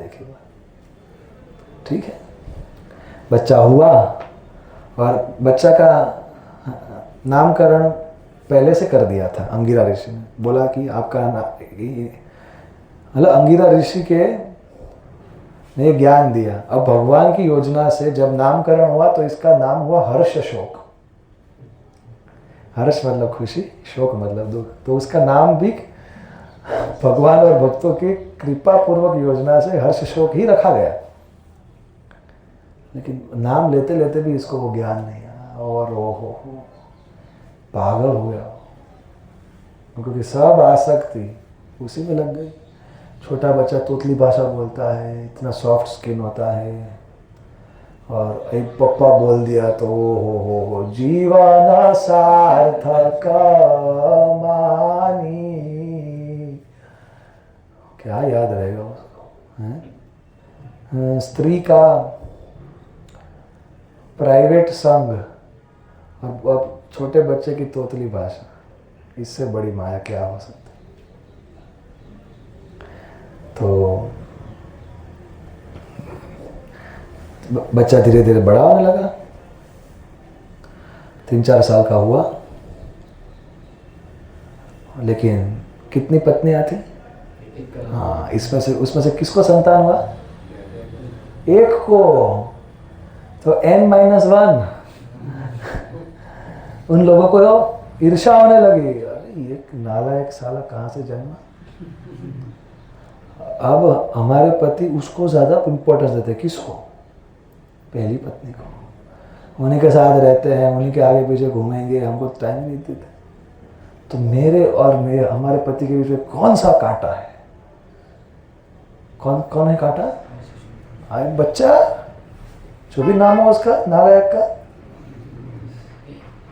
ना रहेगा बच्चा और ना रहेगा हमारा दुख। ये सब तो सबने प्लानिंग किया और उस छोटे बच्चे को जहर दे दिया।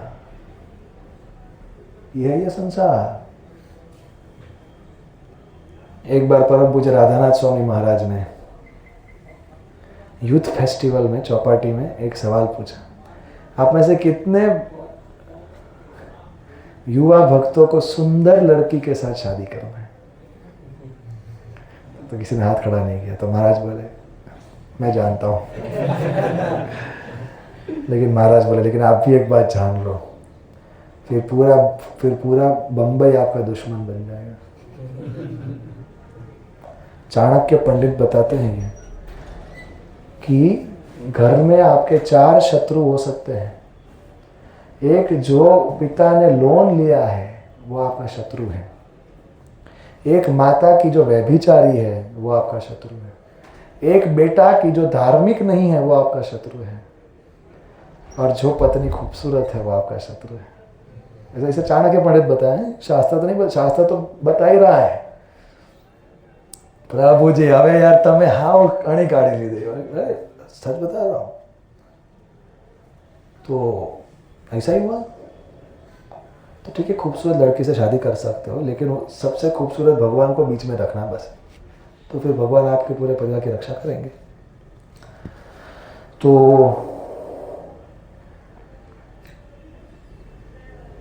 मर गया बच्चा तो और पता चला तो पागल हो गए चित्रकेतु महाराज। दुख में पागल हो गए, जैसे सुख में पागल हो गए थे, दुख में पागल हो गए, अंधे हो गए। दुख सब रो रहे हैं, माँ बाप रो रहे हैं, और ये सब बाकी सब पत्नियां भी ढोंग दिखा के रो रही हैं, और प्रजा शोक में डूब गया। फिर अंगिरा ऋषि आते हैं, फॉलो अप, सब कांटेक्ट में रहते हैं, सब वैष्णव, इसलिए फॉलो अप जिसका स्ट्रांग है उसका प्रचार स्ट्रांग है। और इस बार अंगिरा ऋषि अकेले नहीं आए, नारद मुनि को लेके आए, सीनियर डिवोटी। अंगिरा ऋषि भी दे सकते थे, लेकिन अब अंगिरा ऋषि के साथ वो मित्र जैसा रिश्ता हो गया। तो बोले कि ये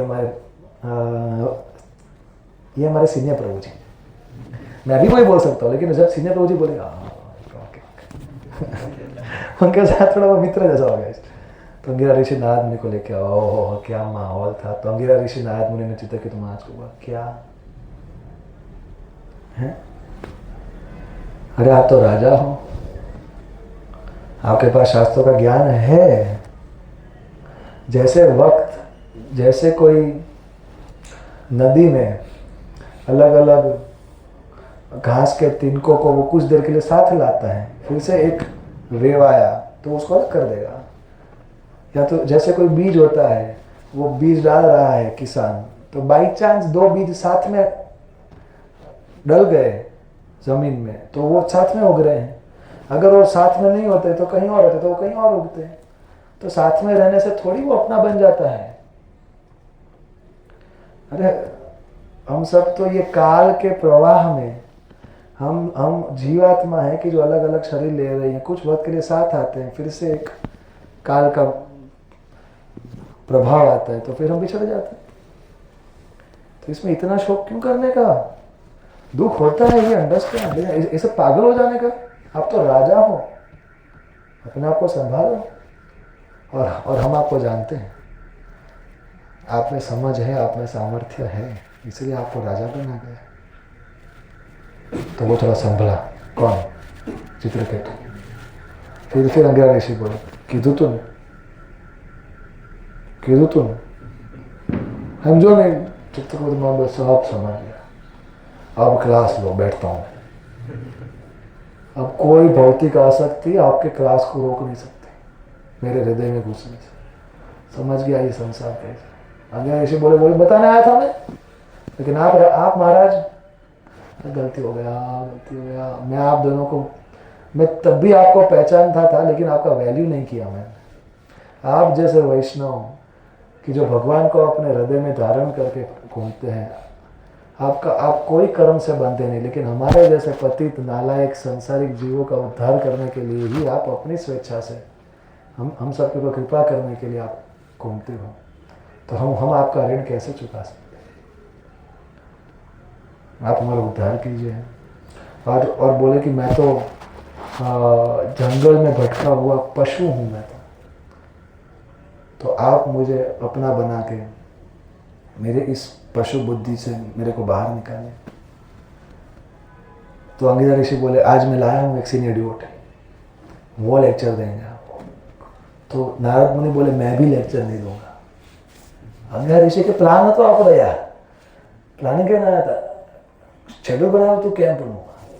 नारद मुनि के, मैं करता हूँ, ये बच्चा ही आपको लेक्चर देगा। नारद मुनि प्रभु ये गाफा काटना क्या प्रचार है। हम उनके संप्रदाय में आते हैं। और नारद मुनि ने उसको बोला, उठाओ बच्चा उठाओ। नारद मुनि को प्रणाम किया। वांछा कल्पतरुभ्यश्च कृपा सिंधुभ्यैव च पतितानां पावनेभ्यो वैष्णवेभ्यो नमो नमः। नारद मुनि की जाए। क्या आदेश है नारद मुनि? बोले ये कौन है, ये लोग रो रहे हैं। तो देखा, बोला ये कौन है? तो बहुत रानी सब देख रही है, जिंदा हो गया, जिंदा हो गया। अरे तो बच्चा बोल, कौन आप? बाप हो? कौन बाप? कौन से जन्म के बाप? मेरे तो इतने जन्म हो गए, हर जन्म में मेरे माँ बाप थे। आप कौन से जन्म के, मेरे को याद नहीं आ रहा। मेरे तो करोड़ों माँ बाप है, लेकिन हाँ एक असली वाले माँ बाप, बाकी आप तो सब डुप्लीकेट माँ बाप। ओ चित्रकेतु महाराज क्लीन बॉल तेने स्टंप उड़ गया। बोले रे भाई तू मानो कोई किसी का नहीं है इस संसार में, कोई किसी का नहीं है इस संसार में। आप कब समझोगे? और मेरा भी आयुष्य खत्म हो गया, मैं तो आगे ऑलरेडी, मेरे कोई और माँ बाप उस जन्म के हो लिए। ये तो नारद जी ने बुलाया तो थोड़ी देर आ गया हूं मैं। भगवान के भक्त का सेवा करने का अवसर मिला तो नारद मुनि बोले ये सब बोल रहे हैं कि यही मेरा सब कुछ है और इसके लिए तो मैं सब कुछ न्यौछावर कर दूं। तो वो बोला केवल भगवान हमारे, और ये जो आपका भाव है वो आप भगवान के प्रति केंद्रित करो। देखो मैं तो आया, आपको सुख दिया, फिर दुख देके चला गया। ऐसे ही मैं भी आत्मा हूँ, आप भी आत्मा हो। ये सब रिश्ते, कुछ रिश्ते बनाते हैं फिर तोड़ते हैं, फिर से कुछ रिश्ते बनाते तोड़ते हैं, रिश्ते बनाते तोड़ते हैं। ये माया कब तक चलेगी? अरे भगवान आपकी राह देख रहे हैं, और आपका नारद मुनि जैसे भक्त का संग मिला तो धिक्कार है आपके ऊपर। अगर आप अभी ना समझे तो कब समझो? ऐसा बोल के नारद मुनि को बोला प्रभु जी टाइम हो गया मेरा, मेरे को जाना पड़ेगा। नारद बोले ठीक है जाओ। तो प्रणाम करके फिर से डेड। तो चित्रकेतु महाराज तो एक ही लेक्चर, अगर मंत्री को बोला रेजिग्नेशन, संभालो तो पत्नी को बोला संन्यास। ऐसा नहीं किया। मंत्री को बोला अब देखो थोड़ा बहुत मैनेज करो, अब मैं नारद मुनि का संग लूंगा, कोई डिस्टर्बेंस नहीं। पत्नी को बोला बैठो लेक्चर में, सुना, और तब वो सब पत्नी रोने लगी, हमने जहर दिया, हमसे गलती हो गया। अब तो नारद मुनि है, ये दिव्य ज्ञान है। चित्रकेतु महाराज बोले वो मेरे ही कर्म थे, आप सब तो निमित्त हो, आप ही बैठो और लेक्चर सुनो। नारद ने लेक्चर दिया। नारद मुनि ने चित्रकेतु महाराज को बोला ये मंत्र है और ये आपका साधना कार्ड है, ये 7 दिन का, कितना 7 दिन में आपको भगवान के दर्शन हो जाए। और भी बोला थोड़ा बहुत फिलोसॉफी बोला, आशीर्वाद देके निकल गए दोनों। और चित्रकेतु महाराज पत्नी को बोले समझे क्या करने का? बोले प्रभु आप करो, हम आपकी सेवा करेंगे। पत्नी को पति का सेवा करना है और पति को अपना जीवन सिद्ध करना है, तो पत्नी फ्री में जाती है। ये स्कीम है, बाय 1 गेट फैमिली फ्री। ये भगवान का स्कीम है। 1 फैमिली 21 फैमिली फ्री। हाँ, तो चित्रकेतु महाराज ने वो मंत्र का अब तो क्या आ सकते, सब देख लिया, जिंदगी का सब चिट्ठा सब सच सामने आ गया। तो जो मंत्र दिया था नारद मुनि ने, तब वाला ओम नमो भगवते संकर्षणाय, और वो एक मंत्र है वो भागवत में। अब तो पूछी मन ही वाला हमारे लिए ये चैतन्य महाप्रभु इस युग के लिए हरे कृष्ण महामंत्र लिखे गए, तो वो इक्वली पावरफुल मंत्र है ये, इफ नॉट मोर हमारे लिए। तो 7वें दिन में तो भगवान संकर्षण सामने आ गए, बोले हरि बोल શું કરવાનું થાય છે।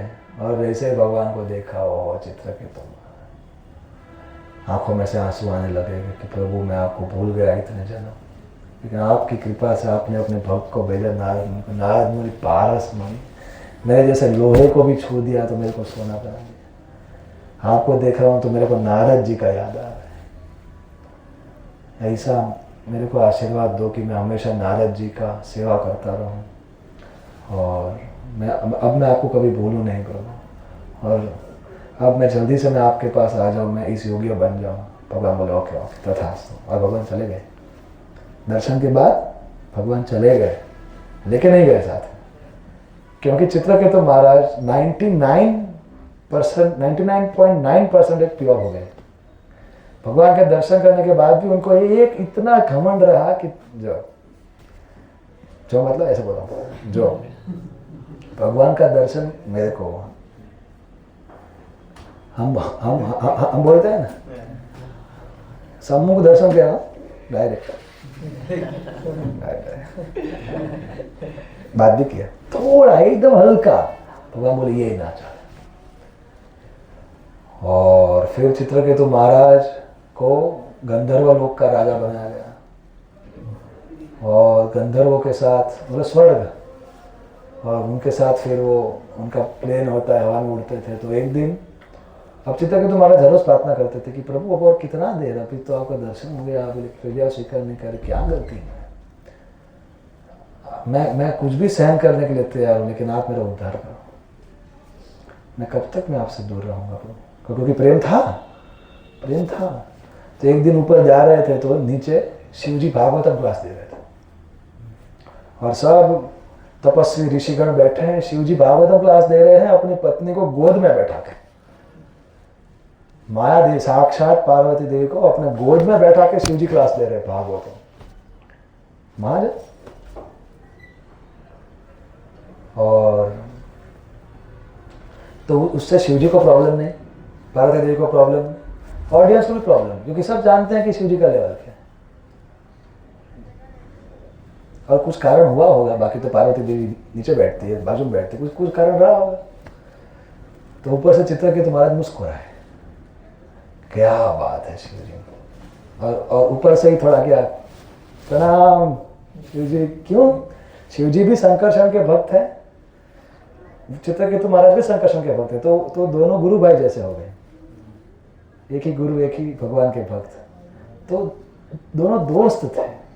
तो इन्होंने दोस्ती में थोड़ा मजाक किया कि यार लेवल से तुम्हारे यार जरूर लेवल से, तो शिवजी भी मुस्कुराए।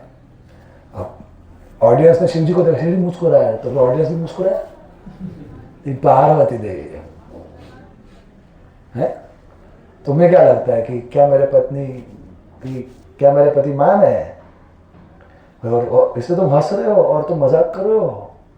तो श्राप दिया पार्वती देवी है, तुम्हारी बुद्धि आसुरिक है, तुम ठीक से देख नहीं पा रहे हो, तो मैं तुम्हें श्राप देती हूं कि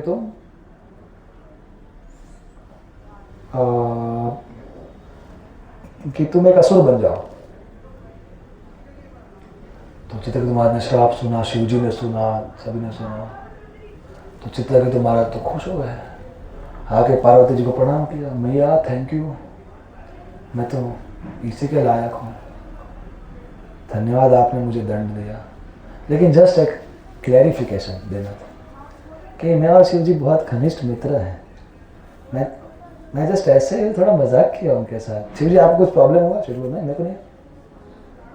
तो बोले इसलिए मेरा ऐसा इंटेंशन नहीं था, और मैंने शिवजी को मिसअंडरस्टैंड भी नहीं किया था, लेकिन अगर आपने श्राप दे दिया तो मैं उसको अपना आपका मेरे ऊपर कृपा समझते हुए मैं उसको खुशी खुशी स्वीकार करता हूँ, और प्रणाम करके निकल गए।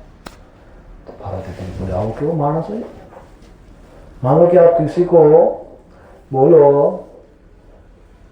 कि तुम अभी मर जाओ, और तुमको एक बोगस शरीर में ले जाओ, तो आप बोल थैंक यू कृपा हो गया। तो पता चलता है ये लो तो रॉन्ग नंबर लेगो, ये इसके लायक नहीं था। तो पार्वती देवी अब उनकी हंसी चली गई, और शिवजी के सामने देख रहे। शिवजी बोले હું કરસ પણ શું કરવા આવું બધું કરવાનું તારે? પાર્વતી દેવી પણ તમને કઈ ન કીધું। तो शिवजी भी तो महाजन है, परफेक्ट इंडिविजुअल, तो प्रेम से बोले, मुस्कुराते हुए पार्वती देवी को कि आप बहुत खूबसूरत हो, लेकिन आपसे भी खूबसूरत वैष्णव का दिल होता है, देख लिया ना आपने, तो आप अगली बार से ध्यान रखना। और फिर वो चित्रकेतु महाराज बनते हैं वृत्रासुर, और इतने पावरफुल असुर बनते हैं कि इंद्र आदि देवताओं को पहले टाइम हरा दिया, तब मार के भगाया, और स्वर्ग के ऊपर कब्जा कर लिया। तो इंद्र गए ब्रह्मा जी के पास, ब्रह्मा जी बोले अरे आप तो भगत महान भगत, ऑर्डिनरी व्यक्ति नहीं है, और बोले कि इसको भक्त के लिए भगवान का कुछ प्लान रहता है, हम अपना प्लान मैन्युफैक्चर नहीं करेंगे, भगवान का प्लान जानते हैं। तो सब गए भगवान के पास, भगवान आए क्षीर सागर, भगवान बोले शू वहाँ वृत्रासुर, हाँ तो है, अरे लेकिन हमारा स्वर्ग है, अभी हमें आपने जो सेवा दिया हमें वो सब सेवा करना है, इसलिए बता रहे हैं आपको। इंद्र बोले आपका सेवा करना है, और थोड़ा क्या हमें भी थोड़ा अच्छा नहीं लगता ना, घर से बाहर कौन सा गेस्ट हाउस मिलेगा अच्छा मिलेगा, कैसे अभी तो भागते भागते रहना है अभी तो તમારે બધા ટાઈમ તો બધા શું મિલે ગોશાળા રસ્તામાં જાય છે ગોશાળા ना पति गए थे। हाँ 10 मिनट बताए दो नहीं था कुछ मैंने सीधू अपने जैसे तब छोकरा 10 मिनट था। तो वृत्रासुर तो भगवान ने इंद्र को बोला जो भाई ही स्पेशल, हाँ लेकिन क्योंकि वो असुर के शरीर में तो उसको मारना पड़ेगा। काम करो, मेरे एक भक्त हैं दधीची ऋषि, उसके पास जाओ, उसको बोलो कि वो अपना शरीर दे दे और उनके हड्डियों से आप एक वज्र बनाओ, ये उसका डिजाइन है उस अस्त्र का, वेपन का, ये आप दे देना विश्वकर्मा को, वो बना देंगे और वही वेपन से ही मरेगा। तो इंद्र का पहले दधीची ऋषि के साथ थोड़ा बहुत हो चुका था, तो रिश्ता थोड़ा खराब था। तो इंद्र बोले कोई बीजा ऋषि नहीं चला है। भगवान बोले तेरे को भी मेरे को सीधा नहीं करने का, साथ में एक तीर से मैं तो बहुत सारे निशान मारता हूँ, मुझे के पास जाना पड़ेगा। तो गए तो दधीची ऋषि बोले अरे बेशरम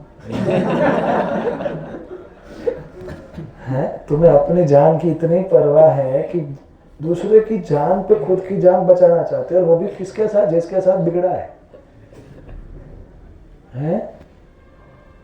कोई बात नहीं, मेरे प्रभु का आदेश है।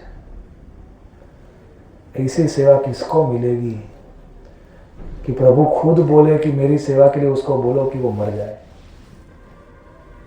तो मैं कितना प्रिय बन जाऊंगा भगवान को कि उनकी सेवा के लिए मर गया मैं। तो मेरे प्रभु ने मेरे को इस लायक समझा, मैं तो धन्य हो गया। और तुरंत समाधि में जाके अपना शरीर छोड़, ले लो ये नश्वर शरीर, ये तो वैसे भी मरेगा, भगवान की सेवा में अगर मरे, भगवान की सेवा में घिस के समाप्त हो जाए तो इससे बढ़िया और क्या हो सकता है ना। थैंक यू कि आप आए मेरे सबसे मांगने के। इंद्र बोले आप बता वैष्णवों ने नहीं, हम ऐसा महान वैष्णवों का वो हमारे कल्पना में फिट ही नहीं होता, ये इतने महान कैसे हो सकते हैं? क्योंकि वही संसार के जन नहीं है, वो सब भगवान के संगी गण हैं, या वो भगवान के संगी बनने के योग्य बन गए इसलिए इतने महान है। तो उसे वज्र बनाया और फिर वृत्रासुर को चैलेंज किया देवी देवताओं, बाकी सब असुरों को भगा दिया। अब तो वृत्रासुर ने एक दहाड़ लगा 50% देवी देवता सब बेहोश हो गए केवल वृत्रासुर की गर्जना से। और जैसे हाथी कमल को रौंदता है वैसे वृत्रासुर रौंदते गए देवी देवता को। और देवी देवता के पास अमृत है, तो जो भी वो मर जाते हैं फिर वो उसको चिंता कर सकते हैं, if not very bad situation. वैसे रौंदता गया वृत्रासुर और फिर इंद्र के पास आया और इंद्र को ललकारा, तुमने मेरे भाई विश्वरूप का गला उड़ा दिया, जो तुम्हारा राजपुरोहित बनना, जो तुम गए गुरु बना के, और तुम इतने बेशर्म हो कि जो तुम असुरों के सामने जीतो, इसलिए वो जो तुम उसके पास गए वो तुम्हारा गुरु बना। अब क्योंकि वो हम असुरों से भी जुड़ा हुआ था तो वो 1-2 आहुति हमारा देता था, मोस्टली मतलब 99% तुम्हारा करता था, 1% हमारा करता था क्योंकि वो हमसे जुड़ा था। इसलिए तुमने उसका गला उड़ा दिया उधर यज्ञ चलते चलते। मतलब मैं तुम्हारी क्या हत्या करूंगा, तुम ही ना अपनी खुद की हत्या कर दी है, ऐसे तो तुम्हारे कर्म, ऐसा बोल। तो इंद्र को भी वो अफसोस तो था कि यार मैं गुस्से में कुछ कर दिया, क्योंकि पोस्ट पोजीशन से थोड़े आसक्त थे इंद्र। तो ऑफ कोर्स इंद्र महान है, इसमें कोई डाउट नहीं है।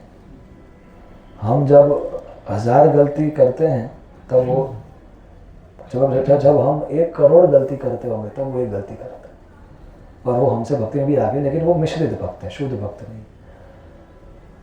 और ऐसे जिंदगी में 1-2 गलती करते हैं, हम तो बार बार करते हैं। वो महान है, लेकिन हम उनसे सीख रहे हैं कि हमें क्या नहीं करना चाहिए। तो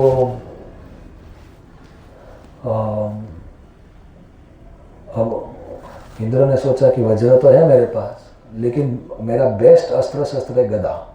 गदा से बहुत अस्त्र उड़ा दिया, ये वज्र का अभी तक टेस्टिंग नहीं हुआ, तो मैं ये गदा फेंकता हूँ। फेंका गदा, इतने जोर से फेंका, वृत्रासुर ने ऐसे पकड़ा कुमार, और इंद्र की जो गाड़ी थी ऐरावत, उसके सिर पे फेंका, और वो तो 28 हाथ पीछे चला गया, और ऐरावत का सिर फूट गया, और खून की उल्टियाँ होने लगी, और इंद्र भी गिर गया, हाथ से वज्र गिर गया।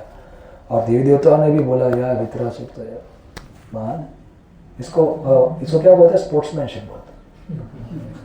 तो उसका सराहना किया, लेकिन अब खुद का टीम हार रहा है, कैप्टन ही हार रहा है, तो हाय हाय करने लगे। तो ऑफकोर्स इंद्र के शरीर में ही अमृत है, तो ऐसे ऐरावत का ऐसे हाथ को में तो फिर से बैक टू नॉर्मल हो गया। लेकिन ऐसा प्रहार, इतना अपमान इंद्र का पहले कभी नहीं हुआ। तो ऐसे अपमानित होकर ऐसे खड़ा हो गया वो। तब वृत्रासुर बोला कि तुम अभी असहाय हो, मैं चाहता तो मैं तुम्हें अभी मार सकता, लेकिन मैं भी धर्म का पालन करता हूँ। पोस्ट पोजीशन से ज़्यादा मेरे को अपने कोर वैल्यूज़, मतलब प्रोजेक्ट एक्सपेंशन करते हुए अगर मेरी कोर वैल्यूज़ वायोलेट हो रही है तो मैं वो एक्सपेंशन छोड़ दूंगा। मेरे को ये मटेरियल सक्सेस नहीं चाहिए, मेरे को सिद्धांत और धर्म चाहिए, क्योंकि धर्म वो रक्षति रक्षिता। और फिर इंद्र को ललकारा कि उठाओ वज्र, तुम्हें भगवान विष्णु की शक्ति के ऊपर भरोसा नहीं है। भगवान विष्णु ने बोला है कि इस वज्र से मैं मरूंगा, मेरे को सब पता है, मेरा सब नेटवर्क है, सब पता है मेरे को। तो अब मेरा जिंदगी का एक ही लक्ष्य है कि भगवान ने की शक्ति जो इस वज्र में है, और भगवान ने जो प्लान बनाया, तो मैं इस वज्र से मैं जल्दी से मर जाऊं। अब ये मेरी एक ही इच्छा है, ऐसा बोला। तो इंद्र को और डाउट आया, जब शत्रु बोले कि ये वाला अस्त्र चलाओ, तो हमें तो ना चला। अरे वृत्रासुर बोले अपने प्रभु के ऊपर तुम्हें भरोसा नहीं, मैं तो अपने प्रभु के लिए मरने के लिए तैयार। तुमको क्या लगता है कि भगवान ने तुम्हारे पर कृपा किया? क्या कृपा तुम्हारे पर नहीं, कृपा मेरे पर किया है। तुमको तो ये स्वर्ग मिल जाएगा, थोड़ा पोस्ट पोजीशन मिल जाएगा, थोड़ा पैसा मिल जाएगा, और इस जन्म मृत्यु में लगे रहो, इस भौतिक संसार में सड़ते रहो। लेकिन भगवान मेरे को अपने पास वापस बुला रहे। तो भगवान की कृपा इस संसार का सुख भोग देना नहीं है। भगवान जब हमको अपने पास लाने के लिए जो योजनाएं बनाते हैं, वो उनकी वास्तविक कृपा है। तो तुम्हारे साथ तो चीटिंग किया भगवान, कृपा तो मेरे पर। इंद्र बोले समझ में नहीं आ रहा, नाम देते हैं तारा जवान है। भगवान बोले इसके साथ, वृत्रासुर बोले इसके साथ क्या बात करने का। वो युद्ध भूमि में बैठ गए और आंख बंद करके अपने भगवान प्रभु शंकर का ध्यान करते हुए प्रार्थना किया। क्या प्रार्थना की? 6.11.24 to 27। वृत्रासुर बोलते हैं, हे प्रभु, आपने हम दोनों शुद्ध भक्तों के ऊपर खुद मर्डर का प्लान बना के कृपा कर रहे, दधीचि ऋषि के ऊपर और मेरे ऊपर। प्रभु एक ही इच्छा है, अहम हरे तव पादैकमूला दासानुदासो भवितास्मि भूया मनः स्मरेता सुपतेर्गुणांस्ते कृणीत वाक् कर्म करोतु। का एक ही इच्छा है कि मैं हमेशा के लिए आपके भक्तों के भक्त, आपके दासों के दासों का दास बना रहूं, और मेरा मन, मेरा शरीर, मेरा वचन, मेरा सब कुछ आपके भक्तों की सेवा में हमेशा लगा रहे। इसके अलावा मेरा कोई इच्छा नहीं है। और इसके तो भगवान बोला वृत्रासुर को, अरे पर तुम मुझे ज्यादा प्रिय हो, तुम बोले तो इसको मार दो इंद्र, तुमको स्वर्ग का राजा बना दो, अरे तुम्हें मैं पूरे ब्रह्मांड का राजा बना दो। वृत्रासुर बोले क्यों छलते हो प्रभु, एक बार तो छल दिया। न नाक पृष्ठम न च पारमेष्ठ्यम न सार्वभौमम न रसाधिपत्यम न योग सिद्धिर अपुनर्भवम वा समंजस्त्वयि विरही आकांक्षे। ना स्वर्ग चाहिए, ना ब्रह्मलोक चाहिए, ना योग, अरे मोक्ष भी नहीं चाहिए। भले बार बार मेरे को जन्म मिले, बस अब मैं आपको भूलूं नहीं।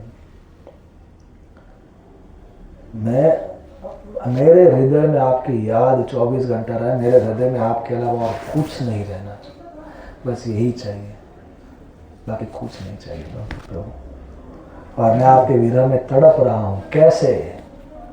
जैसे एक नवजात पक्षी, अभी वो अंडे से बाहर निकला है और वो खुद उड़ नहीं पा रहा, वो तड़प रहा है भूख से, और उसकी माँ खाना लेने गई है। तो ये डर भी रहा है कि कोई दूसरा आके मेरे को खा ना जाए, और भूखा भी है, और अपने माँ का जिस तड़प से वो इंतज़ार करता है, उस तड़प से मैं आपका इंतज़ार कर रहा हूँ कि आप मुझे कब अपने पास ले लो। दूसरा एग्जाम्पल देते हैं कि जैसे कोई अभी बछड़ा जन्मा है, लेकिन उसको इधर बांध देते हैं और उसकी माँ को इधर बांधते हैं, और कैसे बछड़ा तड़पता है अपनी माँ को देखते, वैसे मैं तड़प रहा हूँ आपके। और तीसरा कि जैसे कोई सती पत्नी, सती स्त्री पत्नी, उसका पति बहुत वक्त से बाहर गया है, और कैसे वो 24 घंटा अपने पति के बारे में सोचती रहती है, और वो राह देखती रहती है कि कब मेरा पति आके मेरे को हर तरीके से संतुष्ट करेगा। उस तरीके से मैं आपका समय के लिए तड़प रहा हूँ प्रभु।